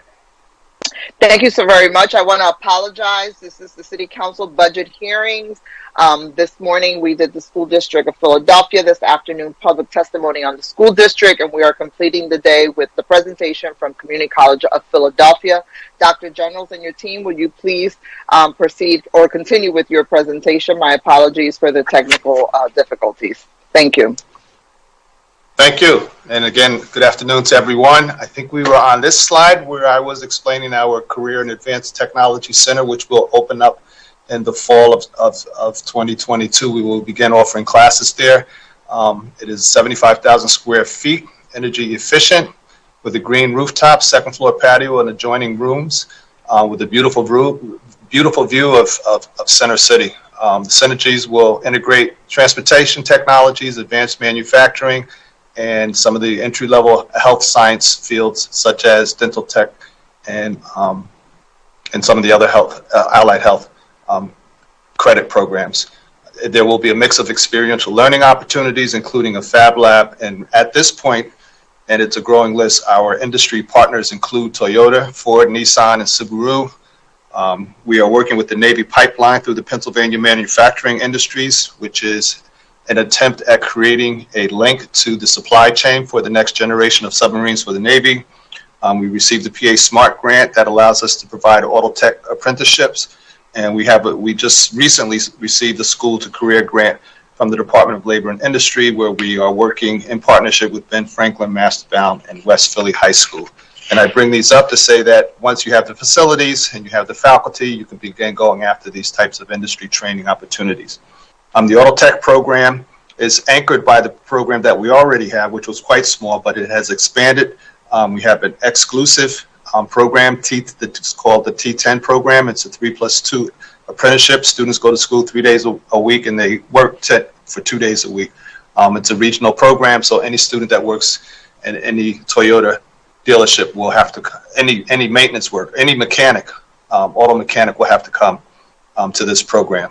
It is a very modernized program. It includes autonomous driving components, so students will develop modern day skills as it relates to auto technology. Auto technology is almost a misnomer because, as you know, new cars are all basically computers on wheels. We will also offer diesel training, so that will be bus, heavy, and middle-sized trucks. We are talking, or we will be talking with SEPTA. So we're quite excited about that. And we just recently was informed that we were accepted as a 110 talent developer. As you know, that's Ken Frazier's baby to create 1 million jobs for African-American men throughout the country. And so Philadelphia is one of the hosts for that program, and we will partner with them on that. All of these and more, it's a new facility. And we expect to grow, we expect to expand, and I think the most important part is that it can serve as a community center, a community hub as well. Want to turn? We just recently partnered with PHA on two houses for our housing insecure students, mainly foster care center. We have foster care students. We have a real need of students that were either homeless or housing insecure. This is a very small project. Came about as a result of Kelvin Jeremiah and I realizing that his residents were my students, and it only made sense for us to find ways to partner.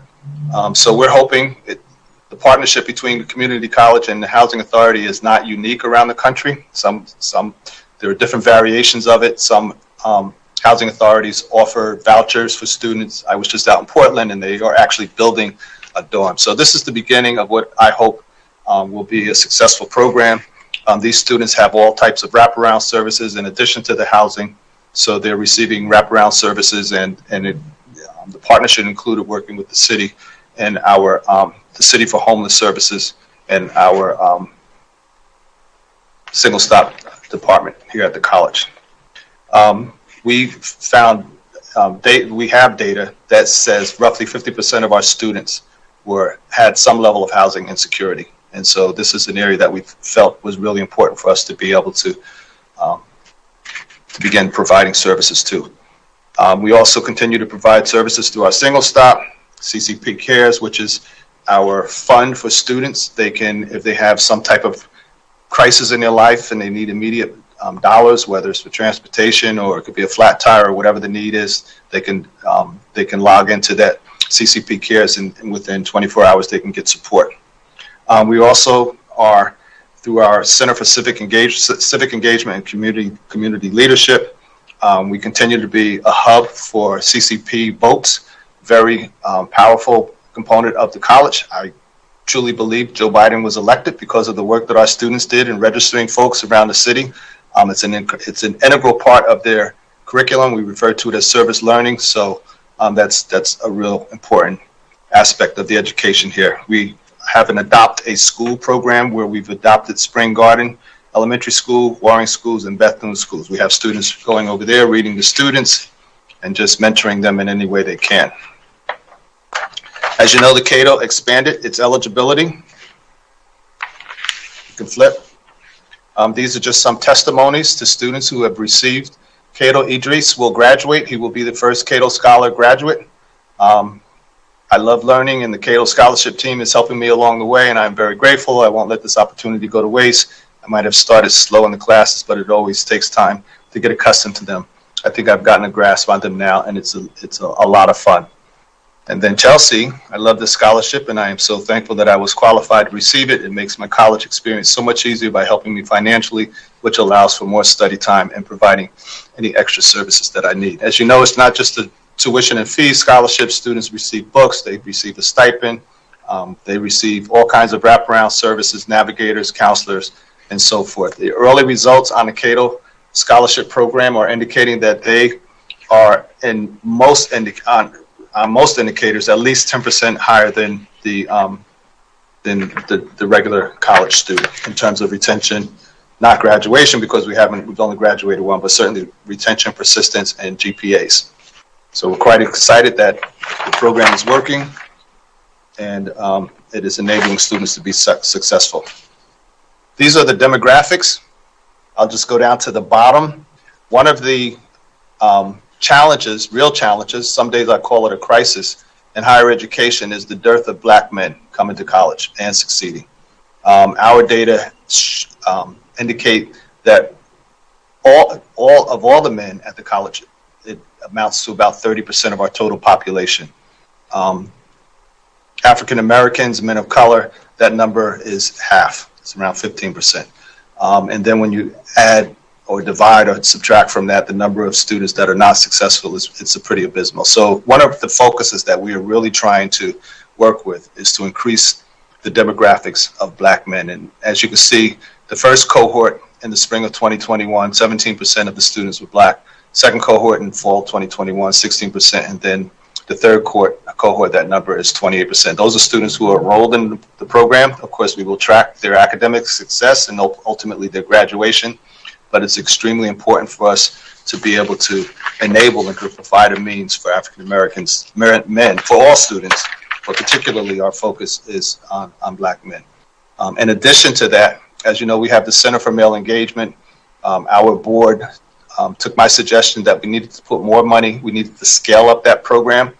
And so they committed $1 million to support, to retain, to recruit, and to encourage men of color through the Center for Male Engagement. We've expanded it to what's referred to as the I Am More program, which is a program designed to help and to support returning citizens to Philadelphia. So we are working with students that have returned, and we're starting to have conversations about actually going into the prisons.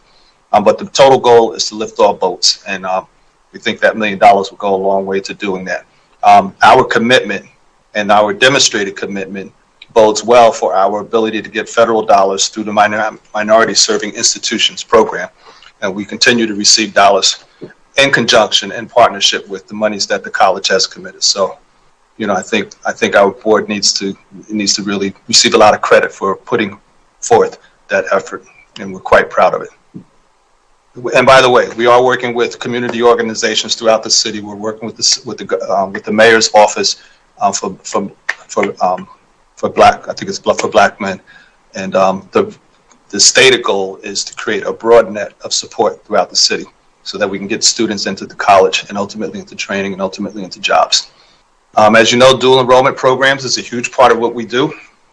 These are the numbers.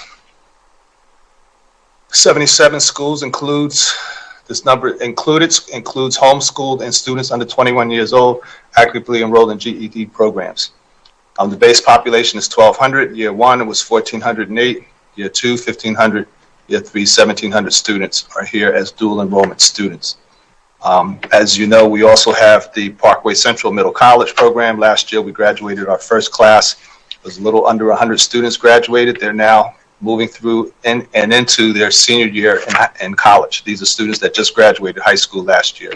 This year, we have another 132 students that will graduate this Saturday, which is about a month, I guess, before they graduate high school. So they'll have their associate's degree this Saturday before they get their high school degree. So we're really proud of that. It's the only program of its kind in the Commonwealth. It's not uncommon around the rest of the country, but we're leading the way here in Pennsylvania, and we're quite proud of that. Go to the next page, please. So we're doing a lot of work in our DEI space. We think that it's consistent with our desire for student success and for community engagement throughout the pandemic and the social justice issues that we've all had to deal with subsequent to the George Floyd murder and the social justice issues that came about as a result of that. We really dug in as a community leader to try to find ways to give voice to those who needed a space, who needed the opportunity to express their frustration in terms of some of the issues pertaining to George Floyd, whether it was police brutality or whether it was violence against the transgender community, whether it was the inequities that were exposed as a result of the pandemic. This started before the vaccine when Ayla Stanford was running around trying to find tests for minority communities. We had her as one of our first guests.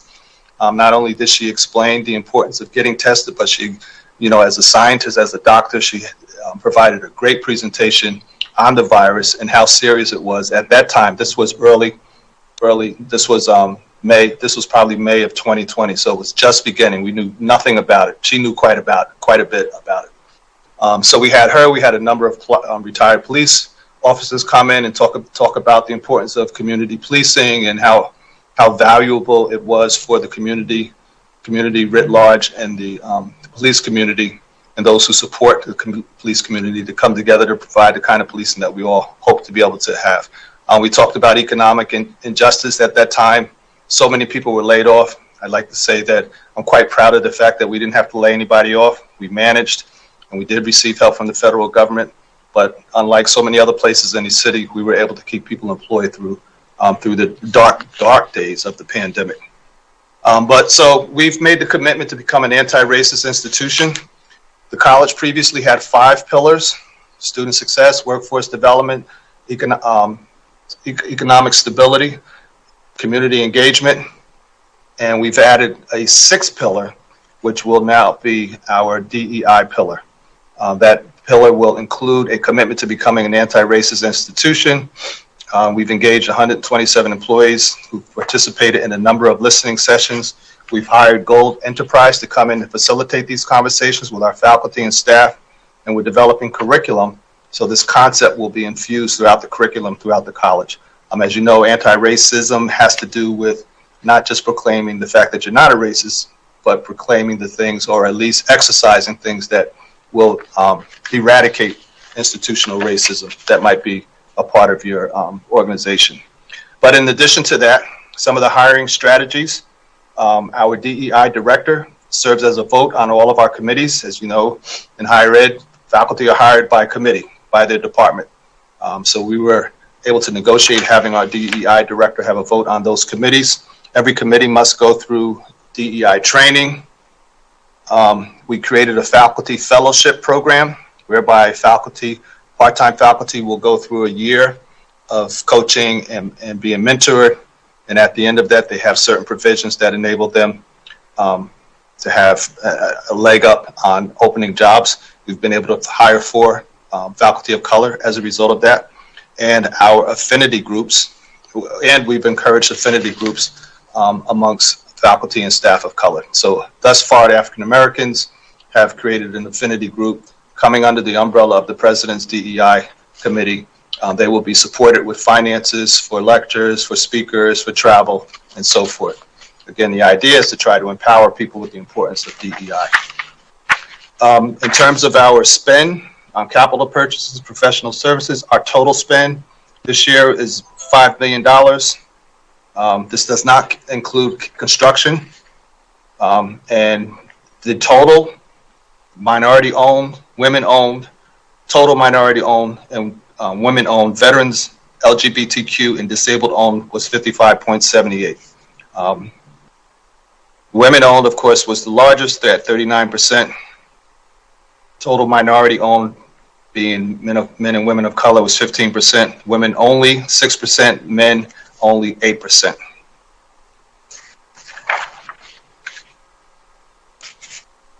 Want to go to the next? Okay. Again, in addition to the PHA and the housing, we do a lot to support students beyond the classroom. We do a lot within the classroom. I'll talk about that in a minute, but these are just some. I'm not going to read these.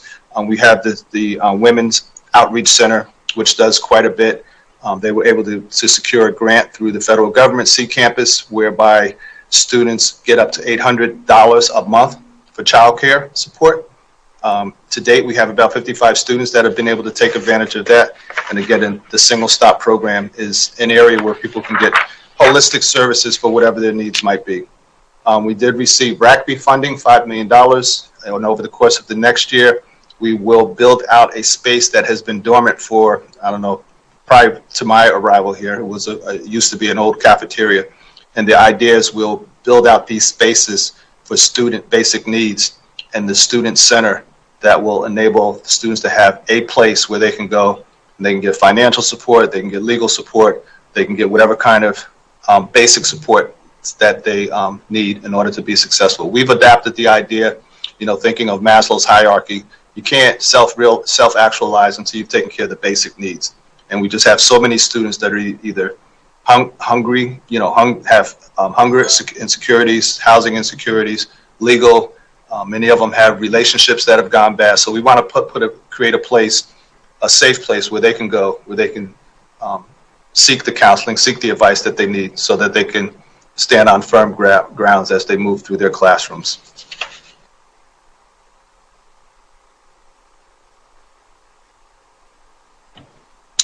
A workforce development program. I know there's a large need here in the city to try to create as many workforce training programs that may not necessarily be degree-based, certificate programs, short-term certificates, medium-term certificates. And here we have the categories that we have most of our workforce development programs in. Healthcare wellness, which includes massage therapy, dental assistant, dialysis technician. This list of programs grows regularly, but this is a basic picture of where we are. Nursing assistant, sterile processing technician, under the manufacturing, logistics infrastructure, most of which will go into CATSI. CNC, which is computer numerical controls, precision machining, electromechanical and industrial maintenance, the gas pipeline, we're working with PICO and PGW, safety inspection mechanics, embedded programs that include blueprinting, shop math. This is an emissions inspector certification, certified production technician, and CDL, it's a new program. I believe it's just starting now. And then in education, we have stackable credentials and in the form of an apprenticeship for child development associate, which is online, faith and spiritual based counseling, business finance. We have bookkeeping, online, QuickBooks, customer service and sales. In the tech field, A+ certification, CompTIA, security coding certificate, cybersecurity. We have an AWS web service administration program, and we have networking. And then in the professional development area, we do diversity, equity, inclusion, Microsoft Word, ServSafe, AutoCAD, logistics, grant writing, nonprofit management. And of course, I'm sure everyone should be familiar with our 10KSB program as well as our Power Up program. We're particularly proud of Power Up because it is a Philadelphia-based program for small business owned, primarily Black and brown business owned firms here in the city of Philadelphia. This past week, we graduated our 600th graduate from that program, so we're quite proud of that. The growing space for workforce development, of course, is in the life sciences. We are collaborating with cellular and life sciences industries like Iovance to train graduates who are ready to enter the workforce on the day of graduation. These courses and curriculum are developed and based on industry needs, and students receive training on-site through their internships. In collaboration with Wistar, our students participate in the summer internship and receive training to biomedical research and technician program. We are working closely with the city and PIDC in offering workforce training for high-demand jobs such as aseptic technician and quality control technicians. And then finally, we're working with Jefferson University Pharmacy School to allow our students to directly enter PharmD programs addressing the growing demand for pharmacies in the city. So we're quite proud about that because we know that that's a strategic area or avenue for workforce growth in the city. And then finally, I'll say that we are working with the city through our with our community partner organizations in the mayor's office through the Cato Scholarship and the city's dual enrollment program to create opportunities for paraprofessionals to move into the teacher training pipeline. We have the partnership with Cato Scholarship, which is working with the staff and a cohort of students at SLA, Bieber, and partners in the Center for Black Educator Development in this work. We see this as a viable need throughout the city. In addition to that, I mentioned the apprenticeship program we have in early childhood education. So we support PHL, Pre-K, CCP, and First Up continue to cultivate and grow an apprenticeship pipeline for early childhood educators. These are students who, through their work, are able to parlay their work experience into credit hours, which ultimately can parlay into a degree here. And then through our articulation degree with our four-year partners, are able to get into a teacher's education certification program. So I believe that's the last slide that I have. I know it's late, but we'll ask if there are any questions or take any questions that there might be. Thank you, Doctor. Thank you very much. And Councilwoman Sanchez, thank you so much for filling in. And thank you for handling the school district public comment questions. I understand they were quite significant, and we want to make sure that we do the people's work. Education is just so important. And that's which is why I'd like to thank Dr. Generals for doing a great job. I sometimes sit here, and I'm not going to ask you this question on the team's budget hearing today, but I do wonder if you've ever given any thought to other opportunities in the city of Philadelphia. I guess in a way I did kind of ask you that. I'm so happy that you're here. Tell you've done a very good job, and I'm excited about the fact that this whole issue with respects to earlier versions of conversations on a national level about free community college and the fact that community college should be a lead into so many awesome opportunities. You didn't wait around for federal legislation or federal appropriations. You did what you had to do with what you had, and I appreciate that so much. I've inherited the queue, so I just want to make sure, based on what I have here, I'm going to recognize Councilwoman Parker, based on what I was given. I thought it was Councilman Jones, but I'm going to recognize nice, Mr. President and Councilmember Jones. Be nice and look at that queue. All right, look, like I said, we're going to have a queue conversation after the day so we can be prepared for the rest of the budget hearing. I'm going to, Councilman Jones, you know how I yield to the leader. You know how I am. I yield to the leader. Some people say ladies first thing might not be appropriate in today's time, but I'm sorry, right? I yield to my leader. Chair recognizes Councilwoman Parker. Thank you, Mr. President, and thank you, Councilmember and Whip Jones. I greatly appreciate it. Dr. Generals, I want to follow up with Council President Clark. But Council President, I don't know. Now we need Doc over there at CCP. I saw you putting something in motion just now, Councilmember Jones. I saw your face too. I think you knew where he was going with that. Yeah, I'm never trying to start any problems, but every now and then things cross your mind and you can't help but talk about it. But I'm gonna leave it alone. Well, listen, Dr. Generals, I do want to follow up and say thank you so very much for all of the innovative work that you have done. My eyes perked up when I saw the partnership with PHA, and you're recognizing, for the record, the number of students attending CCP, and to be quite frank, institutions of higher learning throughout our region who are housing insecure and food insecure.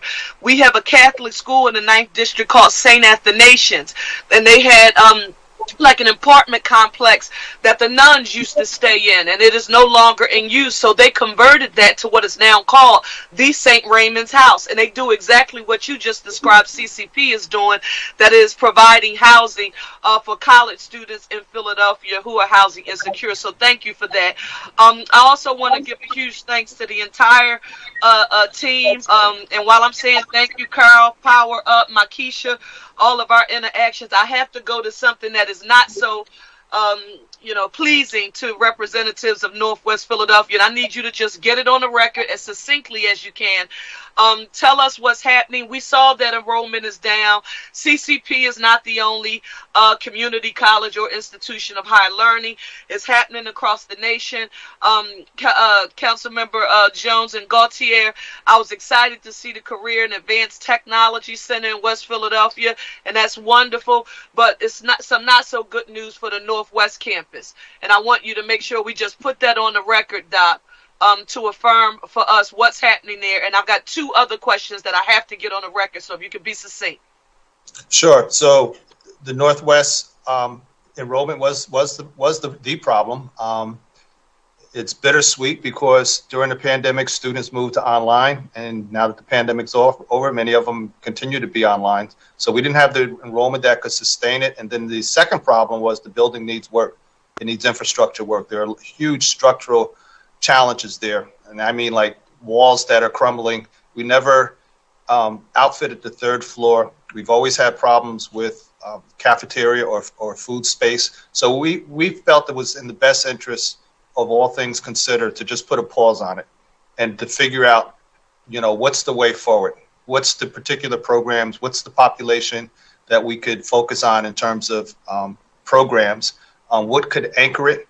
So that's what it is. But the last program we tried to run up there was ophthalmic tech in conjunction with Salis, which was, we pretty much share the same space, and it just didn't fly. We had zero students. It started off with a bang, but then we had zero students. So this Doc, let me say this because I know my clock is running. I want to say this to you. For residents in Northwest Philadelphia whom consider that Northwest campus sacred for our access to CCP, I don't think all is dead right now. I think CCP is evaluating.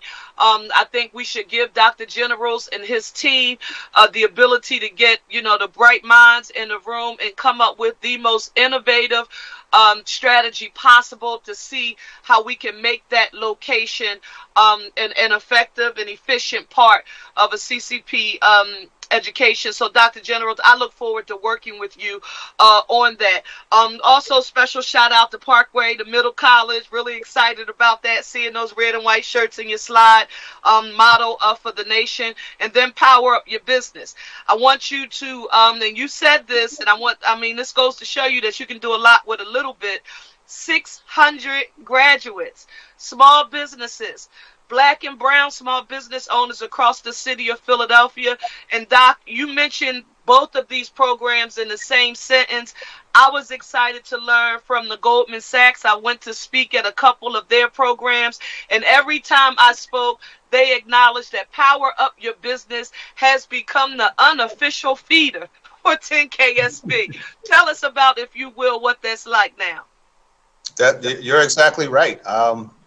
Again, we've been at this, let's speak the truth. This is your baby. You're the one that supported it the most. And we're extremely thankful for your vision, because you saw that with 10KSB, it was certainly regional. It was a good program, but it really wasn't focused on the commercial corridors and or Black and brown businesses to the degree that Power Up is. And so it becomes I hate to use the term stepping stone, because that kind of implies something less, because these businesses are viable entities in their communities, and the peer learning. The peer business model is elevating them to the point where they're increasing their revenue streams, they're increasing their employees, and many of them like the idea that business prowess is something that enables their business. So once the Power Up was done, they pivoted and said, well, let me go do 10 KSB. I can only learn more, which was what they've done, and they can spread their wings even further. So over the couple of years, I don't know what the numbers, I don't know if Carol's on the call, but she might be able to tell you there have been quite a few who've decided after Power Up to go to 10 KSB to take part in that program as well. Thank you so much, Doc, for getting that on the record.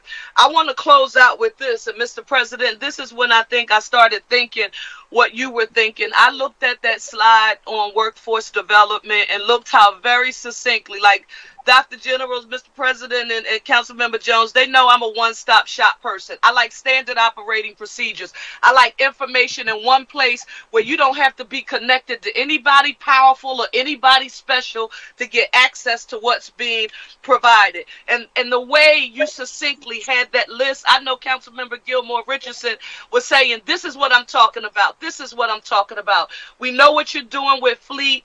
The L&I commissioner talked about the training for L&I inspectors. We're desperately in need of them.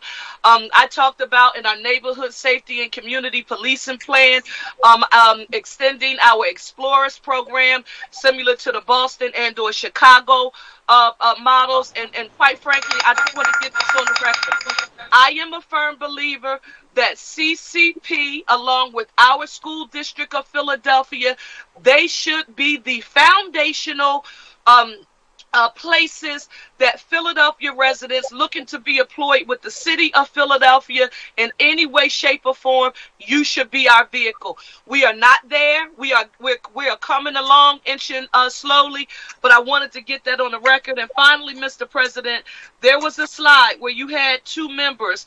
One was Irada Sanchez, and there was another. It was a woman, and I want you to know that Irada Sanchez, that's going to be my new thing. They said when they were in high school, teachers downplayed going to CCP and said that should be your last option. But when they look at those student loans, when I look at mine, I'm going to be in debt for the rest of my life to the University of Pennsylvania. But for those who are smart enough to go to CCP for 2 years, and I think a significant number of them transfer to Temple and other institutions of higher learning, you offer the best of what our city has to offer from a higher educational perspective. Thank you, Mr. President, and thank you, Dr. Generals, and all members of your team. Thank you very much. And I'll see you Saturday. Yes, indeed. From one mighty Lincoln Lion to the CCP Lions. I'm ready. There you go. Thank you. Thank you, Councilwoman. Chair recognizes Councilman Jones. Thank you, Mr. President. Dr. Generals, I've listened to your pre-budget presentations for a very long time. And I sat through them patiently, usually. But this one was exciting. You are doing some really integrated things into the community that have real world results. And I'm not one to flatter people if I really don't mean it. I heard more school to paycheck pipelines in your presentation than I've ever heard. That connectivity to the theoretical education world to a practical job at the end of the rainbow is amazing. Member Sanchez took me up during the debate about the sugary beverage tax to Pepsi. And when we were touring the Pepsi plant, they were talking about what kinds of skilled labor they needed. They were of the opinion that they could take a forklift driver, if they had the right aptitude, and get a maybe 12-month certificate to get them to just know the pH of water for each bottle that they bottle for water and keep that consistent. They didn't need a whole bunch of frills and whistles and football games. They needed somebody that could check the pH level of water. And those kinds of industry needs with a designer curriculum tailored by a community college are the future of workforce development in the city of Philadelphia. So I want to give you propers for having that vision. You could just say thank you. I appreciate it. I want to be clear that, this is not a one-man show here. We've got a whole team of people that are working on this, and we've got partners throughout the city. I've got vice presidents on this call right now. Dave Thomas, Carol DeFries, Sam Hurst, Shannon Rooney. They're the ones, Makisha, who's flipping she's our facilitator through city government, city and state government. And so, yeah, it is a team effort. I need to be, clear about that. I appreciate the comments. Yeah. Good leaders attract good teams. So, congratulations. But you did not mention my favorite initiative you've developed, and I don't know why. We have a problem with the city of Philadelphia recruiting black and brown police officers, getting them to be able to be prepared to pass the physical and written tests. You have a demonstration program with Malika Rahman that is doing just that, taking community college residents and giving them the skills needed to be able to not only take the test but pass the test and become Philadelphia police officers, PHA officers, SEPTA police, and the like. Why didn't you mention them? I was waiting to give you a round of applause for that. Well, I have on my notes here. The city recently reported that between 2018-22, they hired 259 CCP students and alumni with those 4 years, which included 2 years in the pandemic. And this included police, correctional officers, police and fire dispatchers, firefighters, youth detention trainers, and all of this is molding and coming through our career connections. And with Malika and the strength that's building in that, and by the way, she was one of our faculty fellows. So she came up through the program that I mentioned in terms of recruiting minority faculties. Electricians, HVAC mechanics. So yes, I think it's it's organic. It's only going to grow. So I think that's a good thing to point out. Other than the fact that, Member Parker talked about the aging infrastructure in the district, I was jealous. I don't have a facility in my district. So, but if you keep this kind of work up, I don't really need one, because the residents of my district will find their way to your facilities and take advantage of it. One last question. There was a dual enrollment piece when you first started. How is Overbrook High School doing on the dual enrollment? The last time I was at a budget hearing, that was one of the questions. Can I get an update about dual enrollment for Overbrook High School? Dave Thomas, are you on the call? He'll have the specifics. I am. There you go. Good afternoon, Councilman Jones. Good afternoon.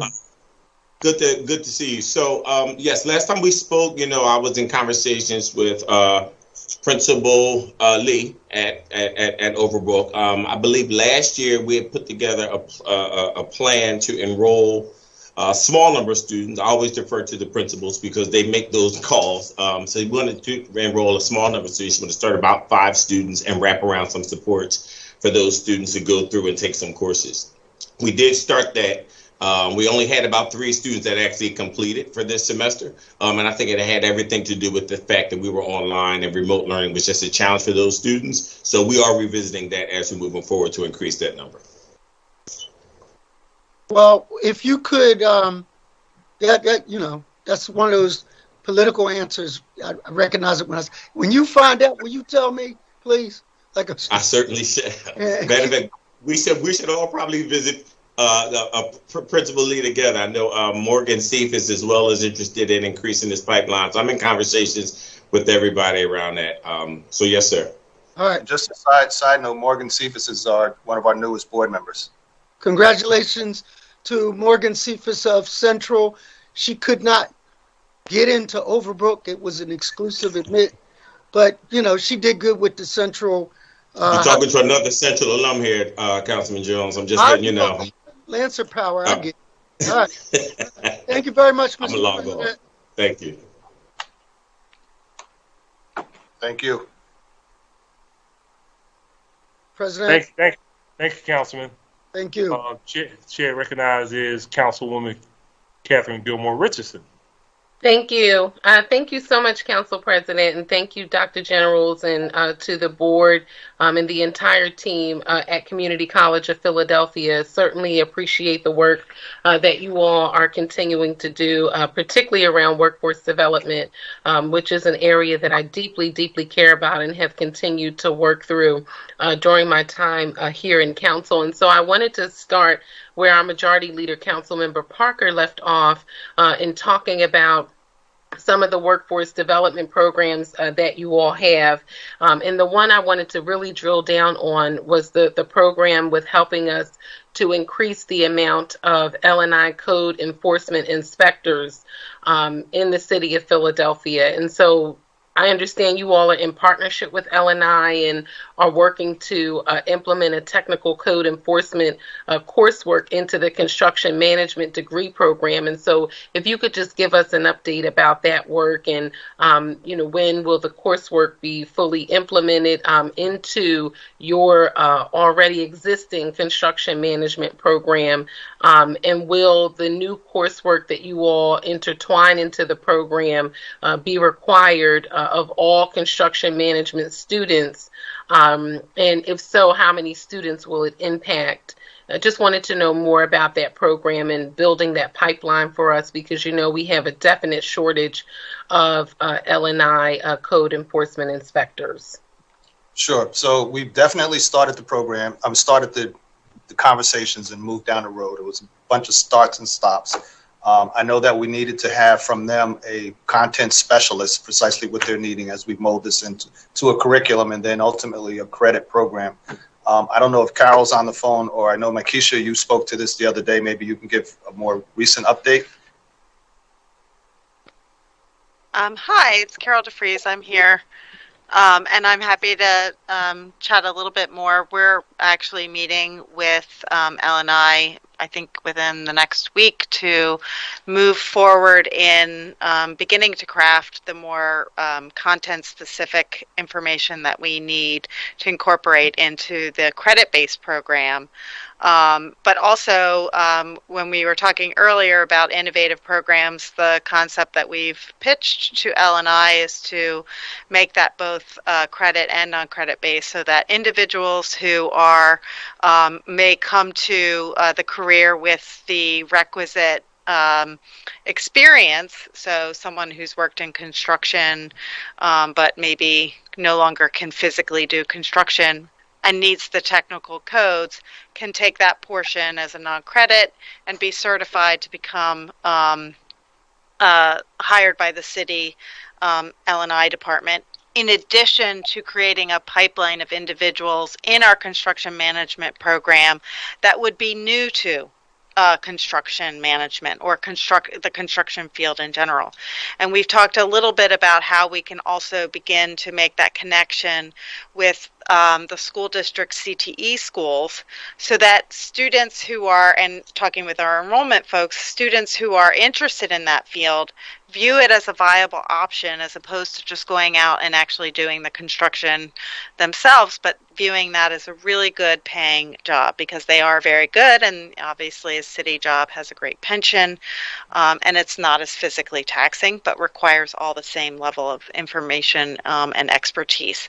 So we're still, I would describe, at the beginning phases of developing the content that goes with that program, and then the process will require the internal approvals from the curriculum perspective. Got it. And I wanted to ask a follow-up question relative to the timeline. If you could keep us updated on the timeline for completion for that work and when you anticipate that program or upgraded program to be up and running. I think it will probably be in phases, because the non-credit can be done rather quickly as soon as we get the content. And I believe we've identified the content specialist. Is that correct, Carol? Or they've identified somebody for us? Yeah, L&I has identified someone for us. So, Right. And that's who we're meeting with next. So that portion can move up a lot quicker. embedding it into a program may take a little bit more time. Our faculty just left for the summer, so that will probably be more like sometime in the fall going into the spring. Okay, great. Well, just But it would be helpful if we can get that non-credit piece in place, because that will be the springboard into the degree program. Sure. Well, just keep us updated on, all of the movement with that program. I am certainly interested in that program and have been working with the city to create more pipelines around some of our department level, entry level positions, and working with the school district and also seeking to work with all of you to figure out how we create direct pipelines, even as we change and look at the job specifications for some of our entry-level city jobs. We have modified some of them to line up directly with School District of Philadelphia CTE programs. And so as you move down the pipeline with this particular coursework and content, we want to do the same thing, working with L&I and working with all of you. So that is great news, and I'll await the additional update. Dr. Generals, you talked about the new Career and Advanced Technology Center in West Philadelphia that's slated to open, I think you said in August, that middle week of August. And so we are really, really excited about the center. I'm happy, obviously, because it's in West Philly. I mean, I represent the entire city, but home base is West Philadelphia. And so I wanted to talk about community engagement with that center and ensuring that we are alerting the surrounding community. And also, I think I saw a list of programs there. On one of the slides, there was a list of programs, and I loved all the programs that you shared, but I specifically wanted to know if you all have a program or will have a program around solar installation or energy efficiency, because we have so many opportunities for solar installation in Philadelphia, and you talked about the energy efficiency of the center and just how environmentally friendly the actual building will be, but I was wondering if that program would be offered as well. At this point, we don't have a program to offer. We have been talking with the school district, and we also have been talking with Thaddeus Stevens about their program, which is very, very much developed. But I would agree, it's a program that would be very attractive and be something that we should do. We are offering alternative fuels connected to the auto technology, the transportation components of the programs that are there. But at this point, we don't have the solar tech portion of it there. But we have the space, we have flexible space. It was built with that in mind, that as these ideas come up, or as new industries come up, or as new programs or technologies come up, we would have the flexibility to be able to incorporate that in there. Okay, well, I'm glad you said that, and I heard the bell, and I will honor the clock, particularly for my colleagues. But I wanted to mention the bipartisan infrastructure legislation. You know that it includes a lot of money for workforce training programs, particularly programs that are focused on the energy and transportation fields. A lot of these opportunities, and I've said this to a number of departments, will be competitive grants that you all would have to apply for. And so I just wanted to know how you all are evaluating those opportunities and ensuring that you are applying and taking advantage of any additional resources that could be of assistance to CCP, particularly as you are moving into the new center, the Career and Advanced Technology Center. How are you all looking at those opportunities and trying to vie for some of those competitive dollars? Sure. So we are absolutely threading through that massive bill, which includes specific workforce development elements to it, but also sustainability, green science, and we think that we could be competitive for both areas. I mentioned Thaddeus Stevens. He's very much interested in creating a joint program on water, what would you call it, water preservation, or water technologies, if you will. And that's something that I think would be an entree into the water department here, as well as it's an industry that can't find enough people to work, given the sustainability needs for clean water and for recyclability of water. So we're looking at that. We're looking at we're again, the big pot is workforce development, which is the more traditional, but then there's the the green sciences, the sustainability, the environmental sectors, which are areas in which we think we could be equally competitive. So our grants department, they are looking through that. We have a couple of, not specific to this, but we have a couple of proposals in the federal department right now, specifically for workforce development. And there are areas that we haven't taken advantage of, specifically the Defense Department. We've done a little bit with the National Science Foundation, but we need to do more there. But then there's also the infrastructure bill, which is pretty much a game changer at this point. So yes, we are looking at federal dollars. Okay, and if you could just keep us updated on any of those opportunities, particularly if there are any from the EPA, and just keep us updated on how we can assist with that. Very quickly, and I don't, I want to honor the clock, but I was very encouraged to see that a sixth pillar has been added to the college's strategic plan around diversity, equity, and inclusion. I have some additional questions relative to that space that I will submit for the record in writing so that we can move forward and honor the clock. But thank you so much, Dr. Generals, to the board and your team. I look forward to continuing to work with you all on all of these initiatives, including the DEI work. And thank you very much, Council President, for the leeway. And thank you, Councilmember Sanchez. Thank you. Absolutely. Thank you, Council Lady. Thank you so much.